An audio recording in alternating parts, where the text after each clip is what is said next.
Okay,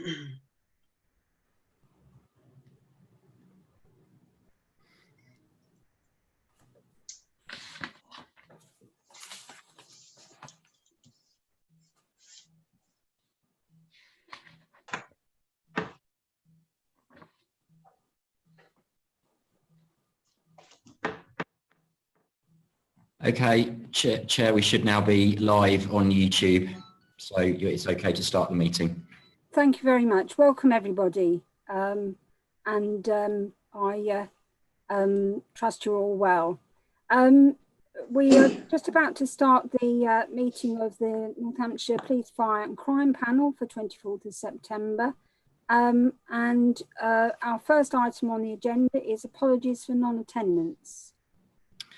Through you, Chair, we have apologies for non-attendance from John Beckerleg, the Chair of the Joint Independent Audit Committee, and we have Anne Battam, who is also a member of the JIAC, who is attending to present the annual report at item 11 on the agenda. There are no other apologies for non-attendance, although Mr Mahaffey and Councillor Griffiths have both advised that they will need to leave before the likely scheduled end of the meeting. Sorry, and Mr Mahaffey will then rejoin. Thank you. And we just have Councillor Gonzalez de Savage has just arrived. I'd just like to say welcome to, I can't see you. There we are. It's difficult to see on these, looking through. So to welcome to Anne Battam to this meeting, and I hope you find it interesting. So on with the next item is notification of requests from members of the public to address the meeting. Do we have any, James? Received, Chair. Okay, thank you.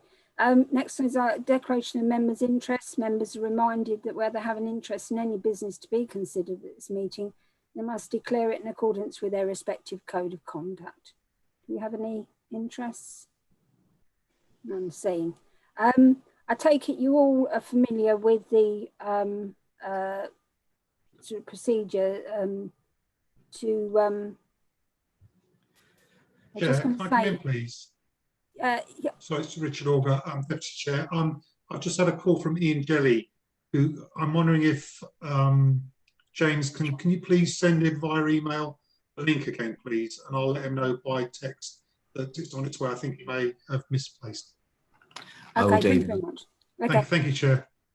So James, I was just going to say, as I'm host, I also cannot see, and I don't have an option for the hand. That's presumably because I'm a host as well. Yes. Then I suppose I don't need to put my hand up to be seen. No, quite. So that's okay. We've got that as a contingency in case James loses the connection. Okay. Right, on to Chair's announcements.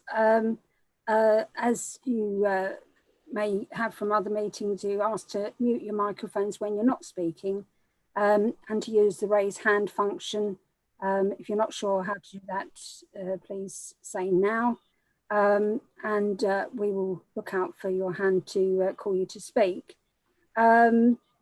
Also, Mr Mahaffey and Mrs Shields and Councillors Duffy and Gonzalez de Savage attended the LGA Police and Crime Panel webinar on the 22nd of September. Unfortunately, there was a council meeting that I had to attend at that same time, so I wasn't able to, but I hope that they found that of interest, and maybe they might sort of give us an indication of that. The Home Office did a consultation, a PCC review during August. I thought it was an unfortunate timing because the panel wasn't able to consider that item, and Councillor Jelly that item. So we weren't able to send a response from the panel, which was unfortunate. I replied personally. I think possibly others did. I think Mrs Shields did certainly, and I don't know if anyone else did, but the National Association also sent in a reply, and I fed into that as well. The other thing is I attended a regional meeting and that was very well attended on Zoom because we don't have to travel so far at all. And it was very interesting comparing notes with other regional colleagues. One strong point that they made there was about a backlog of court cases at the moment. Next item is minutes of the Police and Crime Panel meeting held on the 16th of July. Everyone seen that? Is everyone happy that that's a true record? Yes. Yeah. Okay. No, yes, no problems with that. There were a couple of matters arising from that. Arrangements for a proposed briefing, which we haven't arranged yet, but I'm aware that the Commissioner, can't find you, where are you? We have spoken about that recently. So, yes, I found you. Stephen, you were going to arrange a briefing at some point for members on policing demand and types of offences. So, I mean, you're on mute.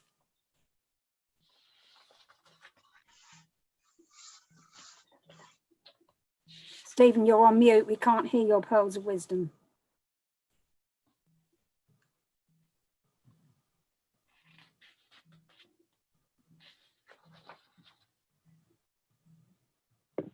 Ah, that's better.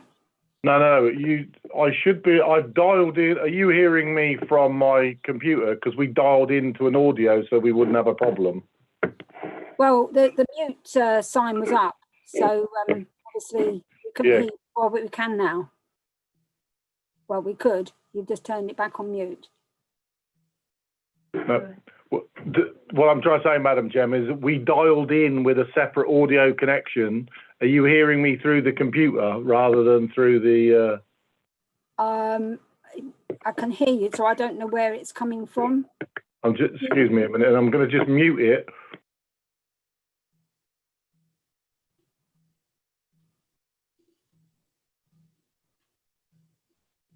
Well, we can hear them. Okay, we can hear you. So is there anything, the audio connection, James, can you not hear us from that? Well, when we can hear you now, Commissioner, and when you just said you were going to mute it, you did mute it. So I think we're only hearing you through the computer. Okay, well, I'll stay with the computer because we can hear you through the speaker, not through the computer. We're trying to make it easier. I will dial in again and see whether that changes it. Okay. Right. Well, we can hear you perfectly well at the moment, though. Yeah. All right. Well, all right. It probably won't help when Nikki's talking in a minute, but we'll see how we'll see how we'll get on in a moment. You won't be able to hear me unless you can hear me now. I can hear you now. Okay. We'll see how we get on anyway. Okay. Right. So there's that briefing session. Yeah. So our proposal to you, which admittedly was probably before some of the new COVID legislation, was we were going to do an in-person briefing on the morning before the December. So if it my proposal is the same. Before the December meeting, we'll arrange a briefing and someone from the force will come and do a detailed briefing for you. They're set up to do that, and we'll either do, depending on where we are or not, we'll either do a physically, socially distanced or a virtual one, but we'll figure that out. But the proposal is the morning of the panel, the next panel. Thank you very much. The other items that we're still haven't got is information on protective full risk inspections and re-inspections on page 16, and about the Knife Angel display. So if you could just take a note of those and perhaps let's have those in due course. Well, I've got a couple of answers. So that dealing with the Knife Angel, so the Knife Angel obviously was due, and some of you'll know I provided some sponsorship to enable that, but actually that's been delayed now until well, it might get delayed further, but May of next year. But it's being managed by, and the Stuart, if you're there, I can't remember the organisation. C2C. So actually what we expect to do is we'll notify you of kind of any change as to what that looks like. And the other one you said, Madam Chairman? Was the protective full risk inspections and re-inspections. We haven't got a date from those right now. Paul, unless we haven't had one in recent days, I don't think, but we'll notify you when we know what they look like. Okay. And apparently, sorry. Through you, Chair. The point about the inspections was just clarification of who was responsible for meeting the cost of those. Okay. The other item was that we sent you our response to the annual report and fire and rescue statement, and normally you would send a reply to that, and we haven't yet had that, so that you're aware. Okay. So the next, is there everyone happy with the minutes? And no other items to raise. Okay. So the next item on the agenda is the first substantive item, really. It's accountability and assurance arrangements operated by the Police, Fire and Crime Commissioner.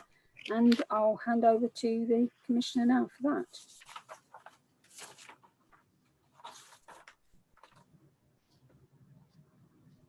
You're on mute, we can't hear you now.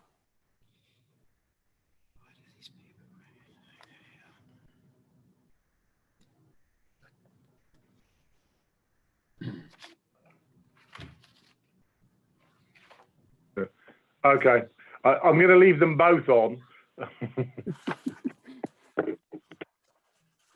As long as we don't get feedback, then that's fine. Yeah, okay.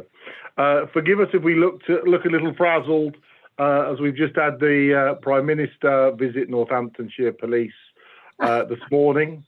You'll probably see it on the radio to look at some of the good work the Northamptonshire Police is doing, and also hear some of the stuff around recruitment. Richard Orr will be pleased to. I also handed him a letter around domestic violence, but I'll tell you more about that, and I'll send you a copy around statutory responsibility for it, something that we've long championed. He was quite receptive, but we'll see where we can take that. But on to this. So I'll introduce it, and then I'll let Paul Fells going to do your presentation. And I'm hoping, James, that you're going to beam some slides up, and we're going to test good old Zoom to the limits today, I think, aren't we? So the report in front of you sets out how I undertake my statutory responsibility to hold the Chief Constable and the Chief Fire Officer to account for the performance of their respective services. As you'll see, that in addition to the formal accountability boards and the one-to-one meetings I have with both chiefs, there is a wider number of meetings that cover a large range of operational and managerial issues within the services that are undertaken on my behalf by members of my team. This helps to ensure that the OFPCC has a deep knowledge and insight into the delivery of the services and its ability to comment and challenge where appropriate. We established an accountability and assurance process that is robust, pragmatic, and more importantly, flexible to ensure we have regular updates on matters such as budgets, performance, as well as deal with important matters that may be needing review at very short notice. As you know, as PFCC, I'm committed to being open and transparent. In today's report sets out how we undertake this pivotal role and how we ensure the information isn't publicly made available to reassure residents, and that I hold both chiefs to account on their behalf, and this work helps to add value to the services they receive. So happy to take questions after I've handed over to Paul. Okay, Chair, if I may, just Please beg the panel's attention for a few minutes. I think James is going to put the presentation up. It's only a few short slides, but it's just some words on the screen to help bring this to life, hopefully. So I'll wait for while James is doing. Are you able to do that, James? The first slide for us. Yeah, bear with. Yeah, no problem. While James is doing that, then, so for those who don't know me, I know a lot of panel members do. So Paul Fell, I'm a director in Stephen's office. The reason I've been asked to do this presentation really, and this is just a short presentation, it's most simply not, definitely not death by PowerPoint. It's just to try and bring to life by way of perhaps a couple of examples what Stephen has articulated in the paper that the panel members have in their packs, and he's just run through. So the presentation, broadly speaking, covers two of the papers that the panel members have in front of them today. The first one is the one that the Commissioner has just dealt with, which relates to a generic paper around his assurance and accountability processes that he has in place that do relate to the Chief Constable, but also equally relate to the Chief Fire Officer, and we must remember that, I think, at all times. And the second is a paper that is later in the agenda that relates to his regular police and crime plan updates. So when we are ready to go, I will talk very briefly about an assurance schedule, which is a part of the process that supports the overall assurance and accountability processes. And then we'll come on to talk in a little bit more detail, but not massive amounts of detail, about the performance framework that's been developed within the Commissioner's office. I am happy to... Excuse me, Paul, I think my screen has gone back to the sort of list of documents. Yeah, so's mine. I was playing for time, Chair, while we wait. Yeah, I realise that. You've found me out. I think, James, we need to click on the item again. Right.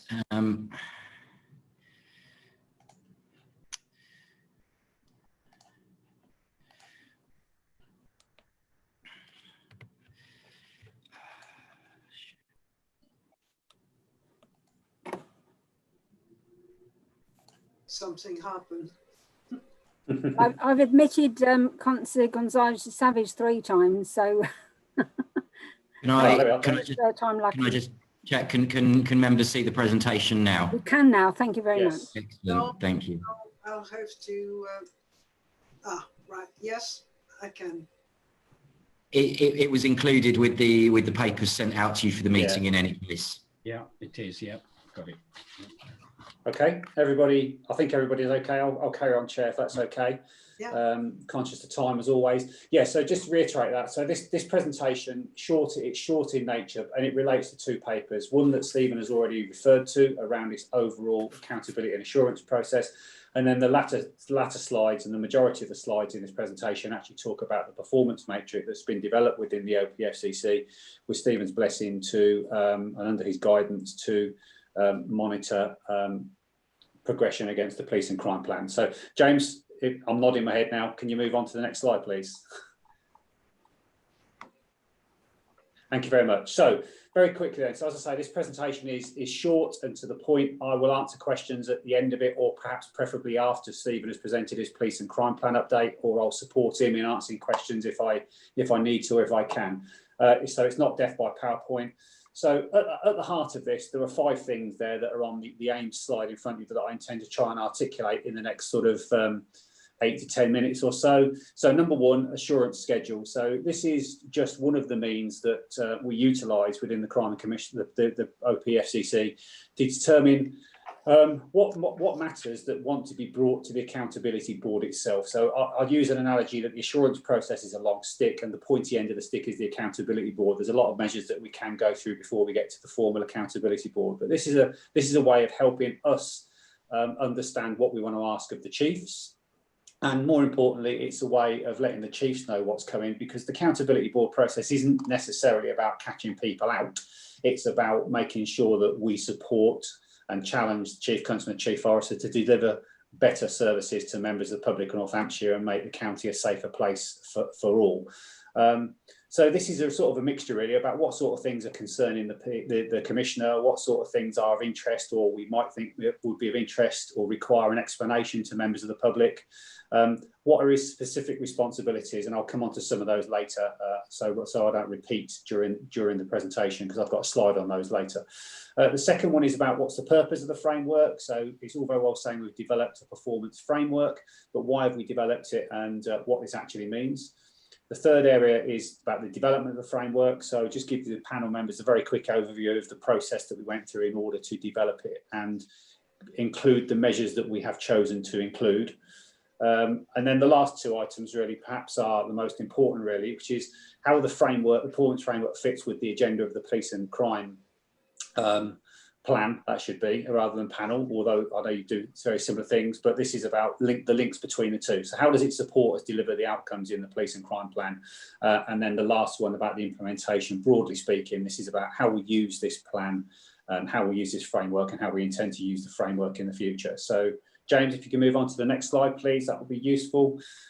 So first thing I'd say this is that there's only one slide on this. This is just a little bit of an overview for members' benefit on the assurance schedule. So as I said, this is one of the means that we use to monitor and determine what it is that we're going to ask of the chiefs through the formal accountability board processes. The first thing I'll say is just reiterate the sentence at the top. This is not an exhaustive list. This isn't everything. I'm trying to limit the number of slides and limit time, but this is just an indication of the types of things that we have in the past, we are currently asking and will continue to ask in the future. So in essence, there's two separate lists on there in the two pinky sort of coloured boxes. So the top one is the matters that I would describe as, for whatever reason, the Commissioner requires a periodic and or a regular update. So the types of things that we're talking about there is, you can read them for yourselves, but obviously performance updates, both in relation to the Chief Counsel's policing priorities and the Chief Fire Officer's integrated risk management plan, things about budget setting and budget monitoring, assurance on the Police and Crime Commissioner's specific responsibilities. So I said I'd mention a little bit more about that. Most members will be aware, but for the benefit of those that may not, or anybody else listening in, under the legislation that brought about commissioners, he or she not only has a role in holding the Chief Constable to account, but he also has an additional set of roles and responsibilities for holding them to account for some specific responsibilities. There's about 7 of them listed in the Act. I'm not going to go through them all, but they're things like, how does the Chief Constable discharge his responsibility for the safeguarding and welfare of children and young people? How does he build equality and diversity into his workforce? That type of thing. As I say, there's 6 or 7 that are listed within the Act. I don't intend to go through them all now, but we ask for regular and periodic updates in relation to those areas of the business. Some stuff around investment proposals. So, for example, the additional £750,000 the Commissioner has given to the Chief this year for very specific operational outcomes. They're regularly reviewed through this process. HMRC FRS activity in relation to both services is regularly monitored, as you would hopefully expect. And one that's particularly relevant to fire there is around Grenfell Tower activity. And we receive regular updates on that as opposed to one-off updates, because that's clearly going to be a long-term piece of work for fire and rescue services, not only in this county, but across the country. And it's high risk, and I would suggest would be of interest to the public, particularly those that live in vulnerable premises. The second box is a second set of things that, it's an unfortunate phrase I've used, I apologise, but I've called them ad hoc matters. But I guess really these are the matters that arise as a result of something changing, either in a local or a national policing or fire landscape, or matters that arise through whatever means where the Commissioner feels he requires an additional level of assurance. So again, on there are some examples. So the sexual predation one is stuff that he has asked the Chief in recent times around the processes in place that the force have for the early warning signs about anybody using their position for sexual favour or sexual predation. We've all seen the national headlines in the last 12 months about those sorts of things. Stuff around use of force and the disproportionate use of force in terms of gender and ethnic makeup of members of our community. Some stuff around victim services and victims' codes of practice compliance. interoperability work between the two organisations. And the two in green, it's not a typo in green, that's just a demonstration that we don't just ask things about hard-nosed performance stuff. The Commissioner also regularly asks for information about what I'd call the housekeeping bits about the organisations, the health check that makes sure the organisation is at its most healthy and able to deliver what it needs to deliver operationally. So some stuff there about workforce planning and recruitment, and a very recent one since February this year about the management of the police complaint system, as the Commissioner now has additional both voluntary and statutory responsibilities about the management of the police complaint system. So that really covers the assurance schedule on that one slide. James, if you could move on, please. Thank you. So moving on to this slide 4 then. So so we go on to the performance framework now then, really. So I said at the start, we have developed over the last few months quite a comprehensive, or I would say a very comprehensive performance framework that deals with all of the aspects of the police and crime plan. So there are a number of high-level objectives in the police and crime plan. Each of those has a number of outcomes with it, and then each of those outcomes has been allocated a number of key performance indicators or measures, some hard-nosed numbers, some less hard-nosed and more holistic. There are 29 outcomes in total, and there are about 220 individual performance indicators, which sounds horrendous, but it's not as bad as I make it sound, and I'll come on to that in the last 2 or 3 slides. So there could be a number of reasons why we'd want to do a performance framework, but there's two key amongst them, which are the 2 bullet points under the heading of purpose on this slide. But essentially what that says is this is about providing the Commissioner with a framework to support ongoing improvements in delivering the police and crime plan and providing the service to the public and making Northamptonshire safer.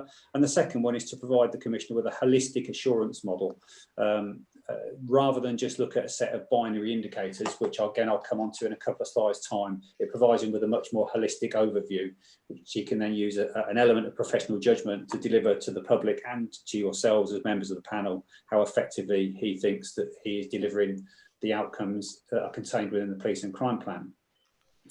The second set of bullet points on that slide are, in all honesty, self-explanatory, but these are some of the reasons why we feel that it is important to have a performance framework in place. So again, I'm not intending to read through all those 5 bullet points if everybody can see them, but it's fairly obvious things about making sure at a strategic level we deliver what we say we're going to deliver, early identification of risk and providing an opportunity to rectify that risk.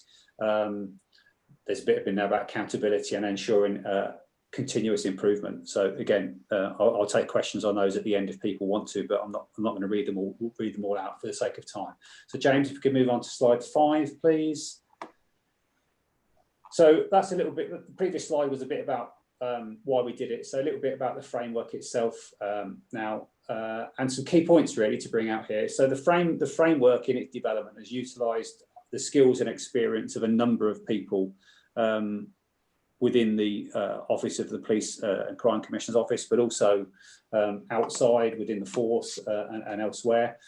There are a range of indicators contained within there, and it involved a range of people who are responsible for delivering the 3 high-level areas of the police and crime plan that I've talked about before. So prevention and early intervention, robust enforcement and communities, and putting victims at the heart of justice that you've seen more than once on the police and crime plan.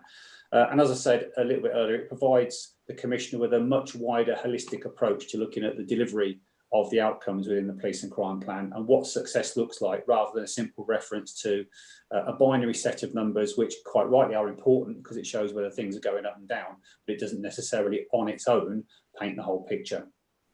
I'll explain some of the detail behind how I'm going to demonstrate that shortly by way of a couple of examples at the end of this presentation. In essence, though, what I'm saying here is the measures, we don't just measure whether things are up or down in numerical terms, but we measure some of the noise and the music around those that might provide us with a deeper explanation as to why that would be. So next slide then, please, James.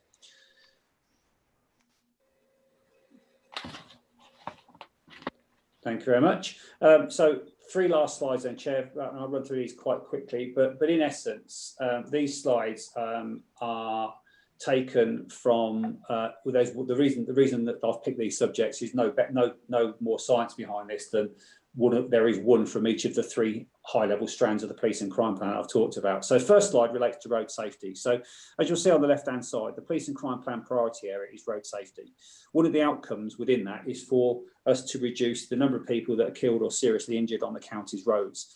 So what we have there is a series of 5 measures that we would look at, which is the first two are fairly obvious, I would hope. The number of people that die, unfortunately, fatalities on the roads, the number of people that are, the number of killed and serious injury collisions, and people that are seriously injured.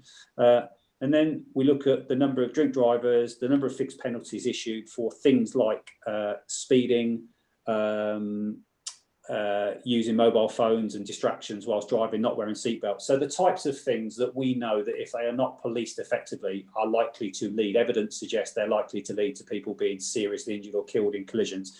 And then our most similar group position, so the other 7 forces that are deemed by the Home Office to be similar in nature and scale and size to Northamptonshire Police. So the first 2 measures effectively are the numerical binary measures. They're either up or they're down.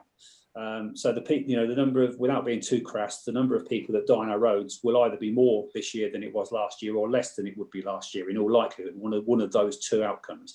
But that can be influenced by things that are not in the influence or the sphere of control of the chief, the commissioner, or anybody else. So, if there is a foggy morning on the M1 and 2 minibuses collide together, and God forbid everybody in those 2 minibuses dies, then there isn't much that anybody could necessarily have done about that collision at that particular point in time. So fatalities would likely, in all likelihood, go up from this year. So it's important we know those things, but the other measures allow us to sort of say, well, even if that was the case, are we able, using our professional judgment, to apply an objective set of thinking across the other measures and identify whether or not we're actually doing a reasonable job or not in order to try and achieve the outcome of reducing KSIs. I won't go into the final 2 columns on the right-hand side in detail, but effectively the final column tells you how regularly we receive that data, and the 4th column in from the left tells you the means through which we get that. So things like Click, which is a data visualization tool the force used that the Commissioner purchased last year for them, and things like the Road Performance Framework is the data that we capture via the force and via partners in the Safer Roads Alliance, which includes County Council Highways, us, Fire and Rescue, Northamptonshire Police, Highways England, and a few others. So that's one example there of road safety and how we use the data. If you could just move on, James, quickly, please. Okay, thank you. The next one comes from the robust enforcement and fighting crime section. So this is around burglary, always an area of interest for the public, and rightly so as well. So 2 key outcomes we're looking for there: a reduction in burglaries and an improved service for victims of burglary. So in an ideal world, we wouldn't have any burglaries, but that's probably not a realistic outcome to expect. So in the top box, we would measure, obviously, the number of residential burglaries, the number of home invasion burglaries. So this is where somebody actually gets into someone's house as opposed to a shed or a garage or an outbuilding.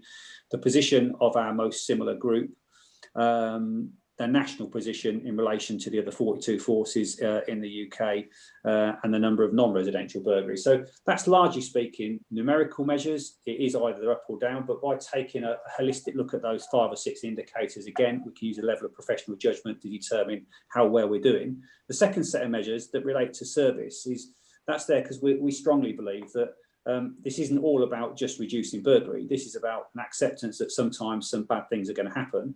And actually, the police have got a very, very key role here in making sure that when it does, they provide the best service that possibly can. So that series of measures down there, which talks about increasing positive outcome rates, in plain English, that's how many crimes are detected.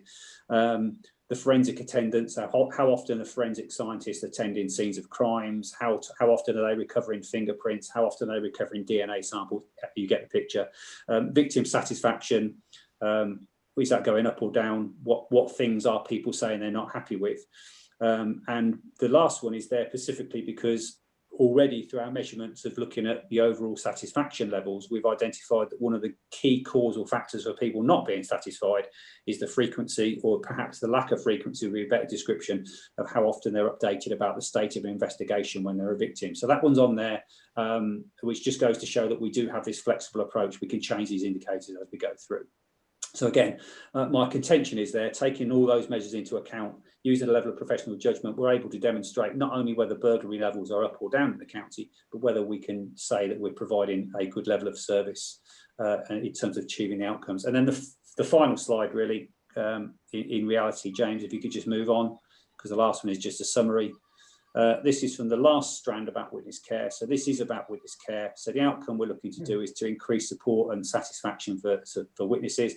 And I've done it twice already, so I'm not going to go through all the measures again this time, but you'll see there are 6 measures that we would hope that if we measure those properly and take account of them, we can not only improve our performance, but give the panel and, more importantly, the public an assurance that we are moving in the right direction in achieving the aims of the police and crime plan.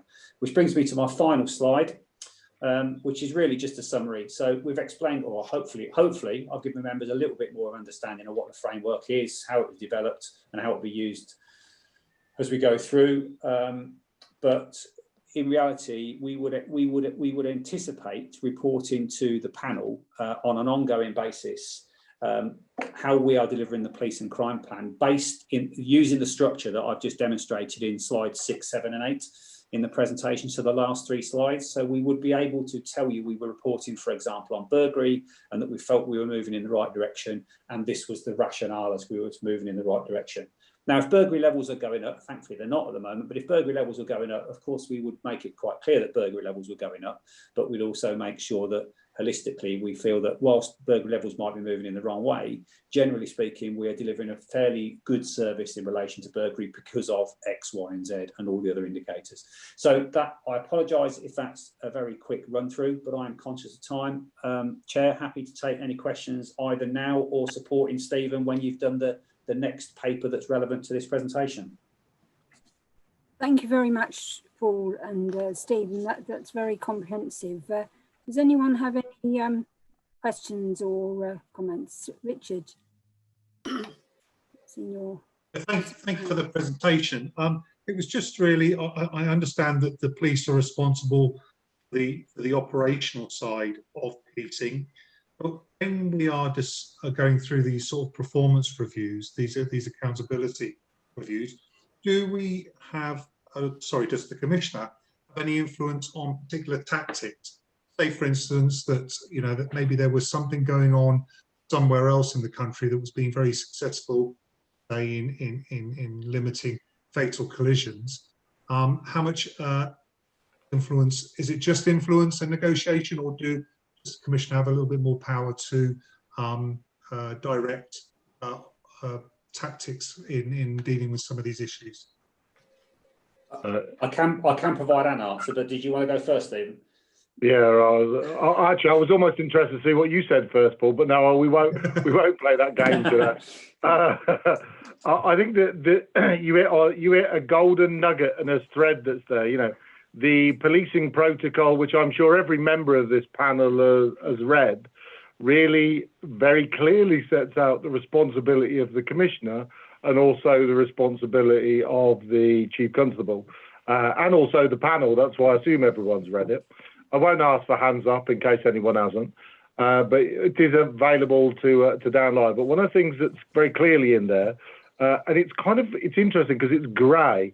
So one of the terminologies is that the Police and Crime Commissioner, particularly in this instance, because it's slightly different for fire, should not fetter the operational independence of the Chief Constable. So that's a good example of grey. So the absolute answer, and to be fair, and I think that's probably testimony to where the maturity of this office and Northamptonshire Police is, there is genuinely a collaborative approach to it. But let's be very clear, I can't say Chief Constable, do that and he will obey. Now, there are things you can do in terms of money, in terms of programs and different things like that. But I don't want to give the impression there's any kind of adversarial one. As Paul set out in the accountability process, there's both our formal, there's also the one-to-ones that I have with each respective chief, where, if you like, where kind of real business sorts of gets done, but actually the formal accountability kind of demonstrates to the public that they're genuinely kind of being held to account. But if you like, in simplistic terms, if Northamptonshire Police was was Tesco's, I'm the chairman of the board, but the person doing all the hard work is the chief constable. So actually having the right relationship between the two of you is really, really important. So you can't be best friends, but you've got to get on well, if that makes sense. And I can honestly say I am on my second chief constable, my first fire officer. I'm very content with the leadership that we've got in place. Paul? Yeah, if I may, Chair, just 60 seconds. Councillor Auger, I'd agree with everything the Commissioner said there, obviously. But I just... I'll just add a couple of bits to that demonstrate the value, I guess, of this matrix and the approach. So, if we just take burglary as an example, just a few seconds, the force's current approach to burglary was shaped over the last 12 months, and it was a joint effort. So, we challenged the chief, or I say we, the Commissioner challenged the chief with some information that we provided with him as people that work for him, which has changed the shape of the way that the organisation approaches burglary. Clearly, the chief is responsible for what I'd call the sharp end of that, around the burglary team and arresting offenders and taking them to court. But what we have led on in our office is things like the Safer Streets Fund, which has brought £1.5 million worth of funding into the county to do target hardening around burglaries in 3 of our key areas in Kettering, Northampton and Wellingborough. So there are joint efforts, and also through Stephen's in inverted commas commissioning powers, we've brought other agencies like the Fire and Rescue and the local authorities to the table around that to support us, and willingly so to support us with that. So I don't want it to sound like we've dragged them to the table, because that's not the case by any stretch of the imagination. And what we're also doing around burglaries, the reason that and I should have covered this, it was remiss of me, the reason we are capturing the data around our most similar groups is in order to compare and contrast ourselves, because it's very easy to say burglary's going down by 30% this year, we're doing a great job. But if I look at Staffordshire, burglary went down there by 30% 2 years ago, and it's gone down by another 22% this year. So we can't rest on our laurels. So we're using the data we capture in this as an office to go out and explore what other forces, other commissioners are doing, so we can bring that back to the force, being blunt, either as a challenge to the chief or as in a supportive way to help the force continue to improve. So I hope that answers your question, Councillor.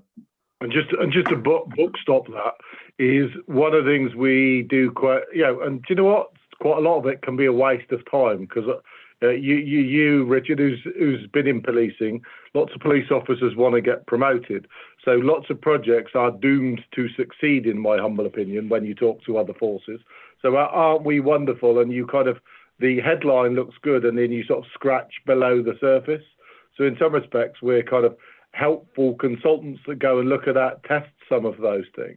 And I think that's why at times there was some frustration last time when I put a couple of indicators just to give context to the annual report, and we kind of scrutinise it, which is why I want the thing. So like I said, there's over 220 plus indicators where they're all up and down. We spent last time talking about kind of rape and sexual violence. Whereas whereas actually when you dig below the detail and kind of go, it's up. And I think I said, do you know what? No, I don't want it. I want more recent ones to go down. But actually, if you looked at the totality of the rape and sexual violence offences in Northamptonshire, only 38% of them occurred in 2020. 38% occurred between 2009 and 2020. And the 24% was previously to 2009. And actually, in some respects, during COVID, they've gone up because, of course, some people quite rightly have got the opportunity to kind of reflect on life. And, we've had a disclosure that relates to, quite frankly, the early 1960s. But I say well before I was even born. And we would want to make sure, but of course, the outcome rate for those is always going to be less than something that occurred things. So we might pick a measure that says we want the time between reporting and actual recording, between an offence and it being reported continues to go down. So it's not in just the abstract sense. Obviously, the overall objective is to drive down crime, but it's a kind of number of measures that kind of sit across it. But if you like, we are the critical friends that both provide accountability, but also support in ideas, initiatives, and where appropriate, cash. Okay, Robert, I think you have your hand up next. Thank you, Chair. First of all, a comment that the performance framework does appear very well thought out, logical and coherent. Second of all, a question around the outcomes. Does the Commissioner then reach a documented conclusion on each of these outcomes that he feels are being met or not being met? And if so, how often is that done? Happy to answer that. And I don't want to ruin my own report. So one of the modifications that we've done to the reporting to the panel for our own assurance is, you'll see, so we always recorded the minutes of obviously the formal kind of accountability. And those tend to be the kind of high ticket. What we had a lot of debate is those were minuted, and this is I'm not, you get bombarded with an awful lot of paper, and actually you needing to wade through it, because I think our working assumption was that, every member of the panel was looking at your life easier and to provide greater accountability. We actually have, if you like, stripped the important part, and that now forms the basis of the report. You'll notice there is an assurance statement from me about whether I feel satisfied, and I use HMIC as a good one example. So actually, am I overall satisfied with where we are relative to the HMIC recommendations and various improvement? No, I'm absolutely not. However, am I assured that the force has a comprehensive understanding of all of the issues that it's got to deal with? And does it have a plan and a tracker to do all of them? Yes. So you'll find for each report, and I'm sure some of you have some questions on it, an assurance statement, which is, and obviously I don't come to it alone, but the overall assurance statement on each report might be, I'm satisfied with where we are, I'm comfortable with the trajectory, I'm going to go in 6 months. So you will now find that in your reports, and that will be the bit that you can tell whether I'm happy and content. If I have to give if I had to give you a kind of an overall situation for Northamptonshire Police, Northamptonshire Police is in an improving situation. In other words, its crime queues are significantly lower. It's managing of sex offenders kind of in the community. It's got drops in crime that occur in kind of different areas. There's some positive news there. Is it a plate that I would say it is at least good on all levels? No, it's absolutely not. And we get that through a combination of this accountability process, but also that's what HMIC FRS comes in to do. So actually as an independent inspection. So if you like, you take a kind of holistic view there. Now they will be coming in between kind of now and Christmas to kind of give me and the public a kind of a better assessment of kind of where we are. So I want to, if you like, it's a reality check for me that I say that this chief officer team is doing a better job. Obviously, they've got more resources. Are they being spent as wisely as in all the right places? But we try and provide you with an assurance statement of how I feel about certain things in all those kind of different areas. And in some respects, that's probably what I would like to see, how the format for this meeting is. Do you know what? Is a scrutiny of why do I feel that? And actually, does that tie with some of the things you might be feeling or you might be kind of getting fed back, really? Because we did have a long debate as we put together this framework over the years. And of course, this is a moving feast. We didn't just come up with it. This has been several years in the making, and it's kind of continues to be evolutionary. We did kind of go, do you want a RAG rating? Well, a simple RAG rating doesn't answer the question, because like I said, I could go in some respects, and I use rape and sexual violence. I might go, do you know what? I feel comfortable that they're dealing with the 2020 rape and sexual violence, but they're not dealing it apart. I'm not saying that is the case, but there are, if you like, there's granular piece that's under it, and we try and tease that out for you in those reports. But there are sometimes bits where, do you know, I might not be assured, but also there's a balance with transparency and also that ability to confidence in kind of Northamptonshire Police. So in some respects, I suppose there's a degree of art and science in there. but hopefully you can get that from the assurance statement from each one. And obviously it's your right to ask me how I feel on particular subjects. So on your engagement with the Chief Constable rather than engagement with us, do you form an opinion on each of these outcomes, whether you feel they're being made or not? Yes, that's what it says in the statement. Right. Okay. Thank you. Yeah. So and a good example of that is, if we had to quickly jump around them, sure. Do I think their trajectory and am I comfortable they've made fantastic progress on burglary? Yes. Do I think that, two areas that continue to, the force is in a much better place than it was. And in some respects, some of the things we've agreed in terms of investment, I now need to I'm giving the force the space in which to deliver on some of the work it needs to do through the chief.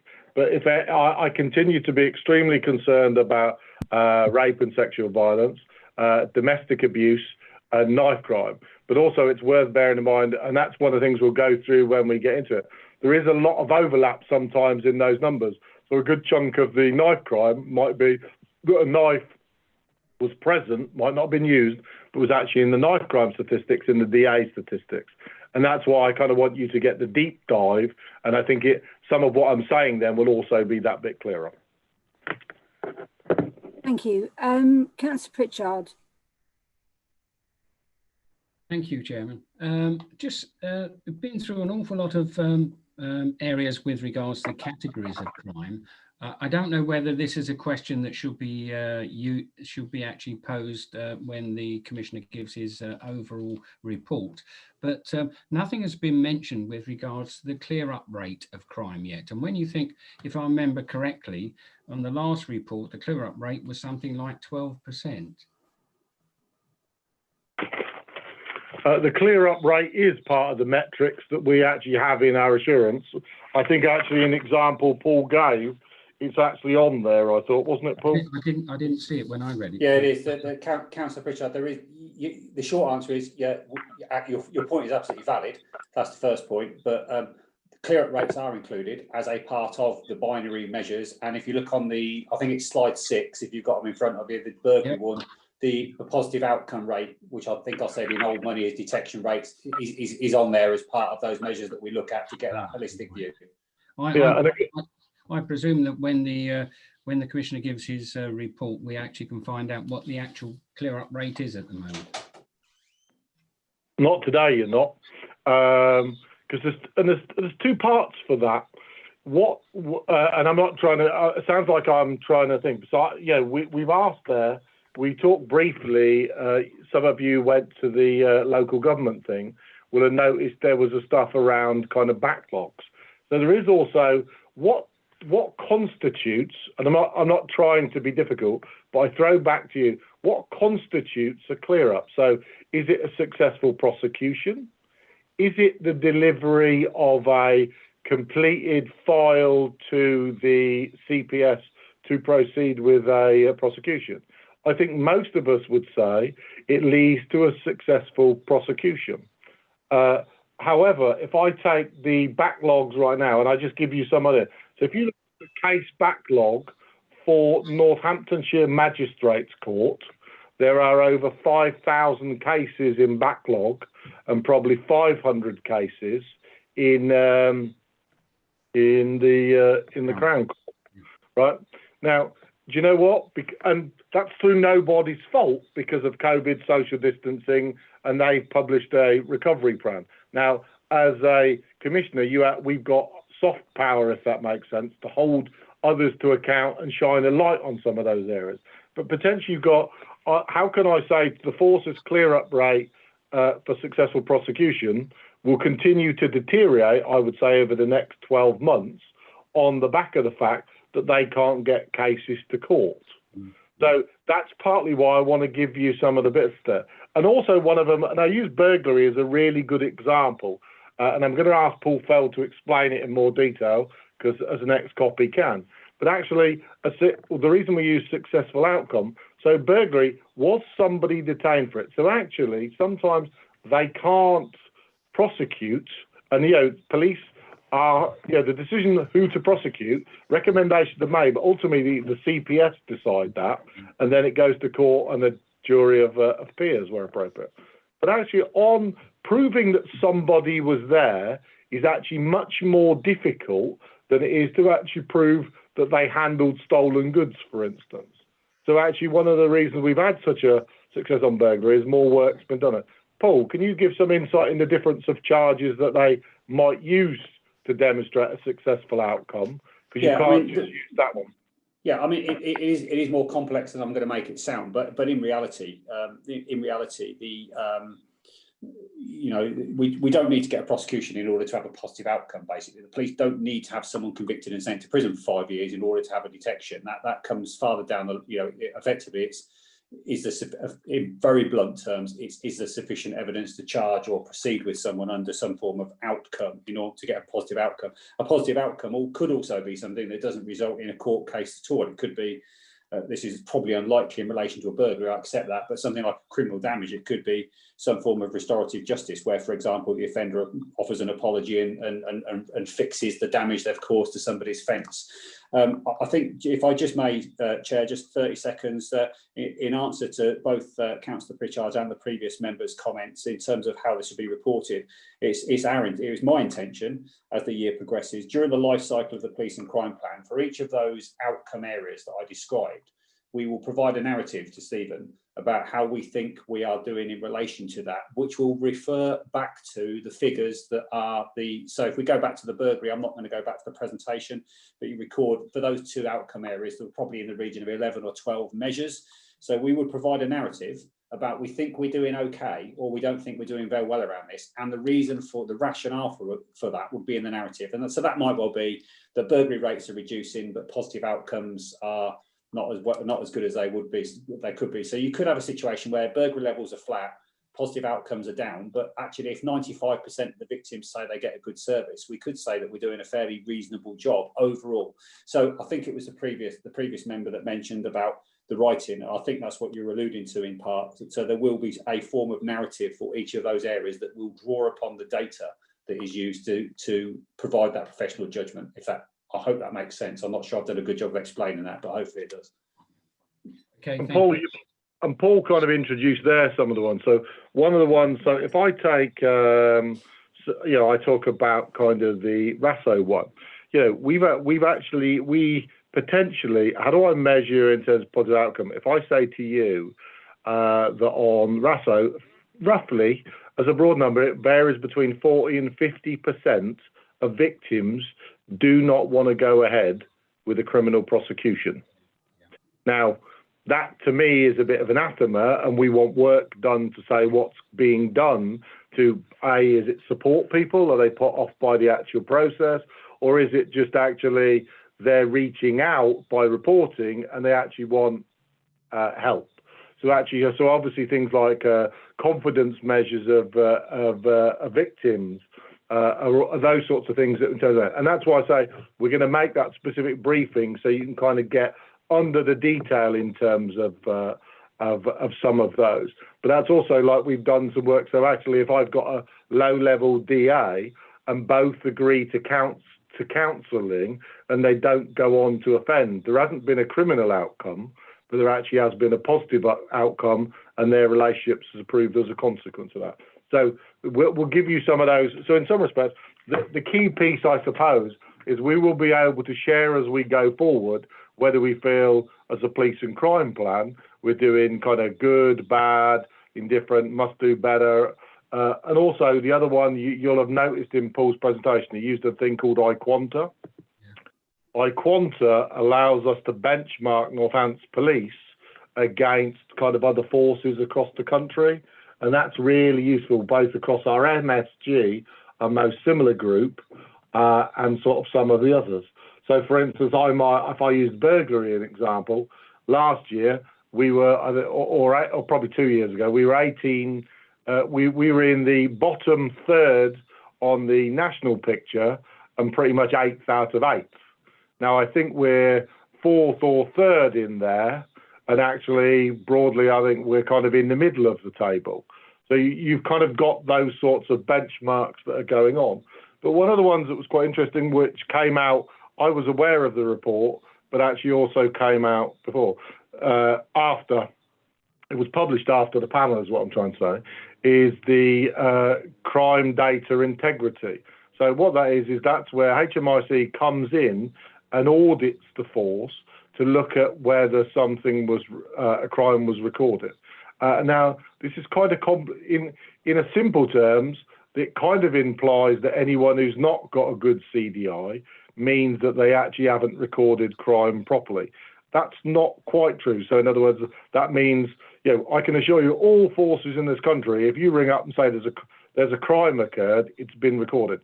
What the kind of things they're looking for is if a lady rings up and says that I've got a domestic violence incident right now, then what happens is they might disclose a rape, a sexual assault, or a beating from last week, last month, or so.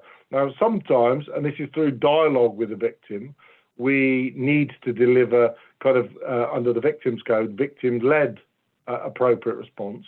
Because actually, they might go, well, I want you to deal with this right here and now. I'm not interested in that in the past. Now, by very definition is that if they don't, we recorded it, your outcome rate is distorted by that. I would just compliment Northamptonshire Police at this point. They are one of only 4 forces, that is 4, isn't it, Paul, in the country that has got a good on CDI. That means if you've got historic stuff, it's being recorded. Now, the force might say on some areas, and this is a good example of some of the tension is, well, we're doing a really good job on our CDI, so we know we're recording it, and that's why our outcomes are down. Well, actually, and that's where that critical friend and that challenge kind of comes in, if I'm honest. So, Steve, can I just check, you were saying about comparing yourself to the most similar groups and about where you are on the national scale. Do other PCCs have a similar performance framework, or is this, I know you've sort of developed this, but is it a fairly general thing across the country? I would, and I compliment to Paul and his team and the work that we've kind of all done. I'm not sure because what we tried to do. There's no set blueprint of how you do accountability. Some of my colleagues just do a stream. They stream the meeting and make it public. Some just do accountability. They only have a formal kind of minutes. We also have a slight different approach. Some of particularly on the preventing crime, they choose to directly commission stuff, whereas actually I choose to combination of directly deliver and commission stuff. So there's no absolute standard anyway. And in some respects, that's actually one of the challenges for anyone outside to kind of measure whether someone's kind of doing good or bad. I actually genuinely think the work that's gone into this, and I suppose a lot comes as a consequence of things like the Click investment. And why did we make the investment for Click? It doesn't sound very exciting, a data visualization tool, does it? Well, actually, what it allows us to do is it allows us to take data sources from lots of different sources and compare, contrast, and mix them together. So some of the stuff you're starting to see is only as a consequence of that. So some of those lessons we learned from going and looking at, myself and Paul have been to Avon and Somerset, and actually I think they're genuinely, if you like, leaders in that area, because you'll notice some of you on the, what's the force management statement that the force has to do for HMIC, is it kind of gives them a kind of a real-time or dynamic one. So actually we've copied some of that and then hopefully adding our stuff on it. I'd probably say there's a few that are doing it very innovatively. And I imagine, some will rip our ideas off, and you know what, if they improve on it, we'll take them back. Because that's, there's no, we'll take a good idea from anybody, quite frankly. And part of the reason we're also sharing it with you is if you feel that there's questions or stuff we haven't asked, then actually that's you discharging your role in terms of, because it's I think your definition, as in mine, is critical friend. How can I improve the service I give to the public? So actually, we very much welcome by sharing this with you. So go, well, actually, have you asked that? And do you know what? We're not precious if you ask us and we go, yes, yes, yes, but you might have a different slant on something. You know, two minds are always better than one. And there's some very smart people in this room. I'm not trying to suck you up to you all. Back to you, Madam Chairman. I believe, Annie, have you got a question? Yes. My question is addressed to Paul, but similarly to Stephen. Thank you very much, Paul, for your PCP performance framework presentation. I think it is succinct, is very clear about what you try to achieve, and going back and link it to the police and crime plan. My question to you is, would those benchmarking measures will be applied to each of these specification listed on the crime plan? For instance, you've got road safety as a priority area. Would you have it for divert young people from crime and so forth? The quick answer is yes. Sorry. The answer is very much yes, and I think I've covered it at the start of those three slides. I just randomly chose those three subject matters to demonstrate that we are doing this across the three key strands of the police and crime plan. There are effectively, in very simple terms, if you look at the road safety one where it says reduce KSI outcomes, I think I said at the start, there are 29 of those encompassing all three areas of the police and crime plan. And within those 29 outcomes, there are some 220 measures in total. So the answer is yes. So, okay. So you state very clearly on your frequency of data, daily or quarterly and so forth. Would the panel have access to these information or not? But as I just said in response to Councillor Pritchard, the idea is that I work for Stephen, and Stephen will, throughout the life cycle of the police and crime plan, receive updates from my team with a narrative that is in the form of a narrative that says, in relation to this outcome area, this is our assessment of how well or badly we are delivering against the police and crime plan, and it will draw reference to the indicators that are in the KPI section of those three slides as well. So we will use them. I don't think it's Stephen's intention to bring to every panel meeting 211 lines of data for all of those things. And if we did, and to be fair, if he did, I'm not sure what value it would add to the panel's business, and actually it would take all afternoon to go through them. So I think we need to find a way of demonstrating to the public and the panel how well we are doing and why we've come to that assessment. And of course, part of that assessment will be drawing back on the data sets. Yeah. Yes, I understand, but what I'm trying to say, because you say you would provide all of these indicators, obviously for yourself to seek improvement, but for the panel, it would be helpful if we could, for instance, have access to it. And say, for instance, you were to publish this every quarter. For the point of view of the panel to want to see improvement in particular area, it's up to us to actually then go into this information, and then we can satisfy ourselves. Just like, for instance, at the moment, we have HM constabulary data on key performance indicator that is being publicized for the whole of the UK. And for Northampton, you can have a look what the inspector have said. On the same footing, my question is, would this information be available to the panel? That's a discussion I want to have with the panel after we've had the deep dive at the briefing next time. And you'll know from my track record, my desire is to share as much with the panel and the public as possible, but not to the point that it's to the detriment and confidence in Northamptonshire Police or Northamptonshire Fire and Rescue.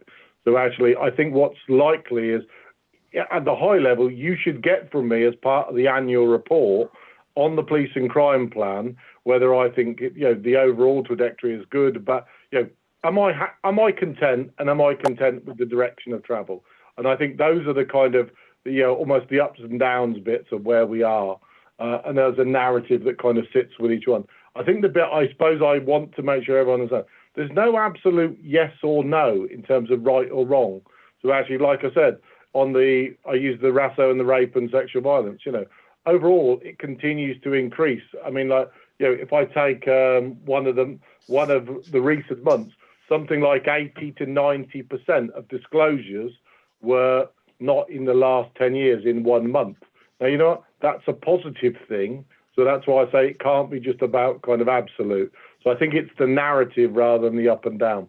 So if I'm going to park that one until next time. But my instinct is to share to the panel what we feel is going positive and negative with the thing. And do you know what? That's helpful to the force to know, because one of the things is I want Northamptonshire Police and Northamptonshire Fire and Rescue, I'm not saying this isn't the case, to be more worried about keeping the people of Northamptonshire happy than they actually are as worrying about the inspectorate, because there is a whole system that goes into making sure that they address the HMIC FRS.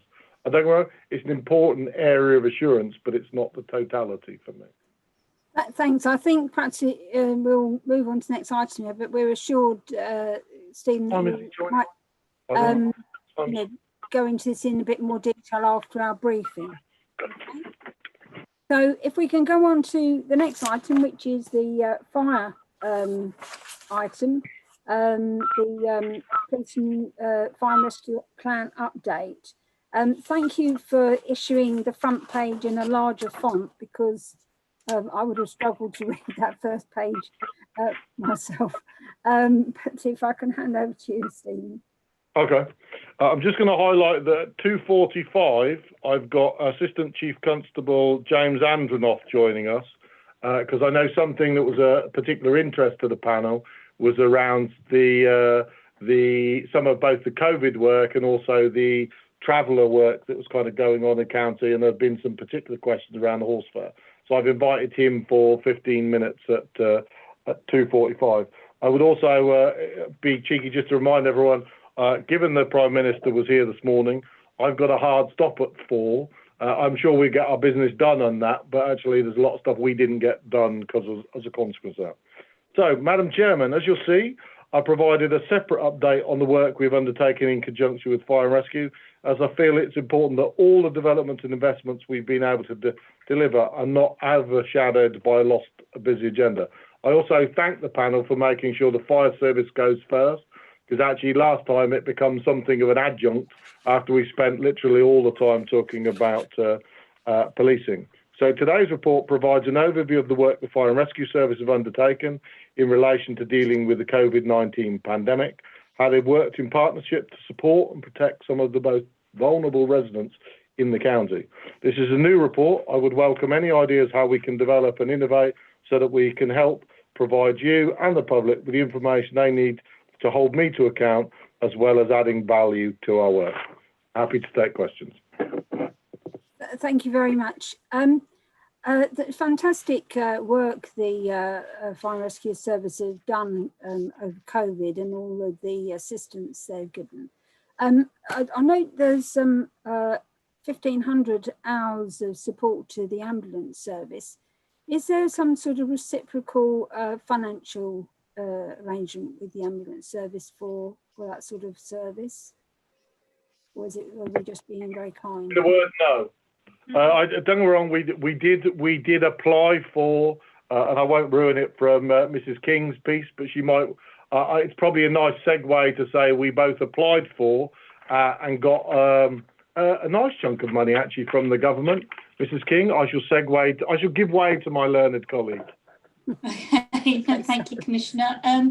This was something we were quite worried about, panel, at the beginning of the COVID situation, because we knew that fire just didn't have the financial resilience to meet such costs.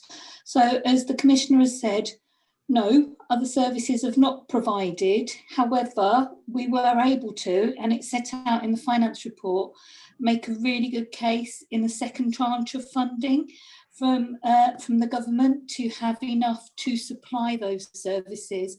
So it was ambulance driving, it was support to the mortuaries, it was support on prescriptions, handing out PPE. So that has all come from the COVID grant that has been awarded directly to fire. It won't keep going in perpetuity though. I know that wasn't the question that you asked, Chair, but I just thought I'd slot that one in while I had the chance.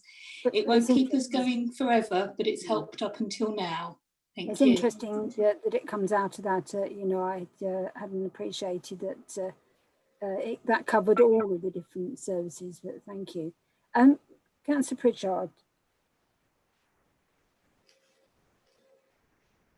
Thank you, Chair. With regards to on page 45, you talk about the level of reserves. I don't know whether Helen would be answering that question later on, but it states there that, you know, that the fire service reserves are quite low. Are they that low? I'll let Helen, I'd like to answer, but I'll let Helen. They're still not as high as I would like, Councillor Pritchard, but they're a whole lot better than they were at the time of the governance transfer agreement with the Home Secretary or at the time of setting the budget. So if I can tell you that at the end of the financial year 1920, excuse me, they were at 2.9 million with general reserves at just over 1.1 million. So much better than we'd thought at the time of the governance transfer, but still a work in progress to get to a position where we would be comfortable to have enough resilience to meet unforeseen circumstances. What actions are in place to actually increase the reserves?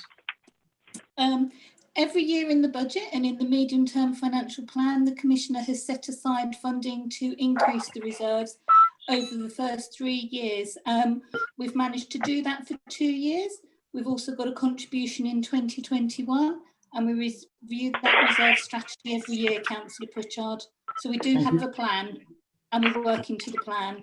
Smashing. Thank you very much, Helen. Thank you. And I think I'd probably just say commend to the service, because actually they're fractionally in front of where we anticipated being at this time. So that would be a good example. I'm not satisfied with where we are, but we are supportive and are content with the direction of travel.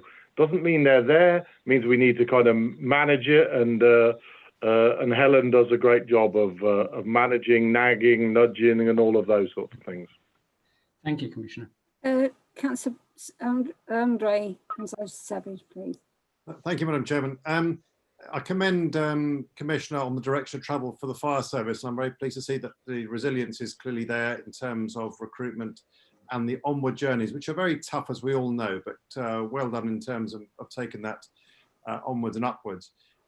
In terms of the earlier question related to also the emergency responding or first responding effectively that we have. I know Helen's obviously given us an update there on the financial picture there, but there is a concern really that going forward, and not just COVID obviously, which is clearly a significant chunk of need at the present moment in time, and certainly will be for the next 6 months or plus onwards.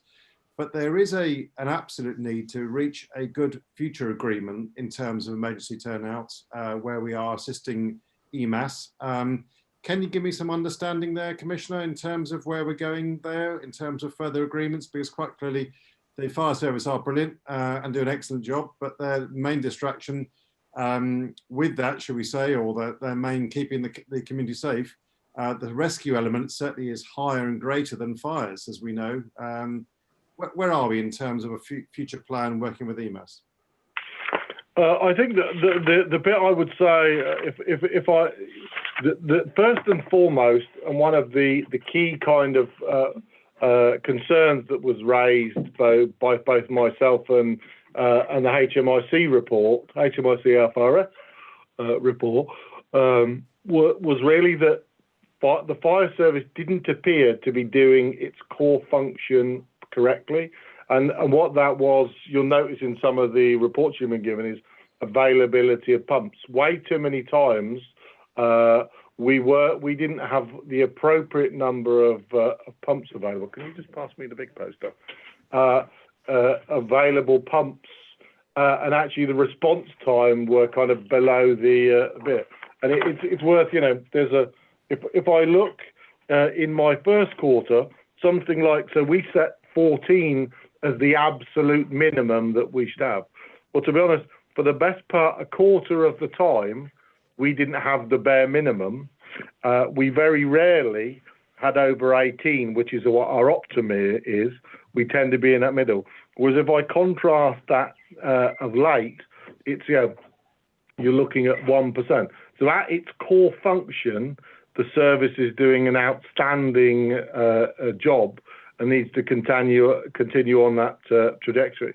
Because on one of the things I suppose I'm looking for from the test is, of course, in here, whilst you had whole-time recruitment, they fully came on, you know, probably not until July, August before they were deployed to stations.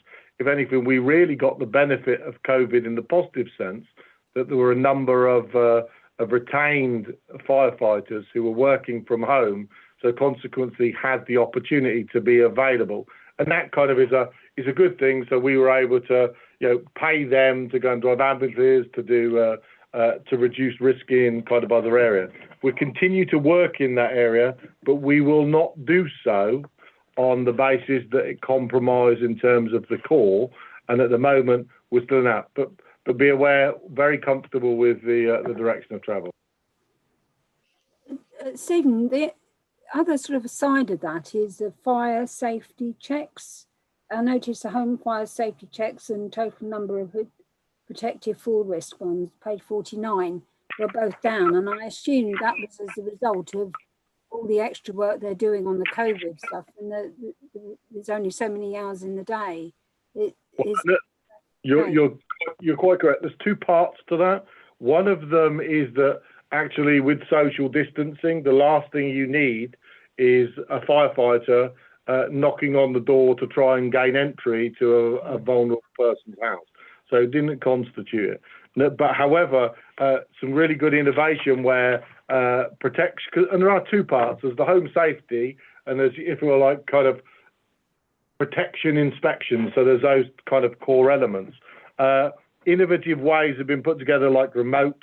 We're doing also phoning and doing kind of virtual ones to care homes to make sure. So innovative ways of doing them, but you're right. You can't do it in quite the same way as you could walk down. So they looked to see what they could do to kind of minimise risk, but actually it's an area, and funny enough, on the protection, actually you'll have noticed we've made some extra investment in people, because obviously, you know, we talked about houses of multiple occupation, Paul made reference to some of the Grenfell stuff. So the kind of the combination of all of those are things we do. So there is some expansion in there, that area, but actually in the same way you've always heard me say from a policing point of view, but fire's really always been outstanding at it. What are they doing from stopping it happening in the first place? What I would also commend is the Facebook post that the fire service have been putting out to, I saw one the other day, make sure you know how to get out, you know, if there's a fire in your house at night and things like that. So making people think about it, and they're very clear and very very useful. So I mean, they did 15. I mean, lots of innovative ways have been discovered. Yeah, they did 15 Facebook Lives. They estimate that reached 167,000 followers. You know, the people are trying to come with innovative and different ways to actually make sure they did it. Also, at the same time, I can commend the fire service for its really, you know, at its peak, it only peaked at sort of 6% of in terms of staff that were off with COVID related, not necessarily having it, but they might have been needing to self-isolate and stuff like that. These are obviously things we're obviously watching very carefully as it looks like we're kind of going into some form of second wave. But you're right, those very high risk home safety fire checks they still managed to do kind of 520, but that's nothing like they would kind of normally do. 78 calls doing advice as well. So. Okay.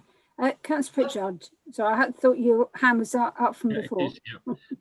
Just on page 47, and this is going to test your knowledge. Just for me for a second, you keep saying on your page, mine, we don't page number in the second. Could you give me the 3.12 or the 0.4? On 4, it states there that you've actually purchased 4 Type B fire appliances. What's a Type B? Basically, it's a fire engine that squirts water. They have been ordered, but they haven't been delivered yet. And I think that's the other thing I would probably commend, particularly the senior leadership of the fire service, is, yes, we made extra money to recruit fire engines. Those have been ordered, but not delivered yet. They're currently finishing, speccing up the, I forgot the right term, but the one basically with the bloody big lift on the back. Aerial appliance. Aerial appliance, thank you. I keep calling it, I don't know why I keep getting stuck on it. Aerial.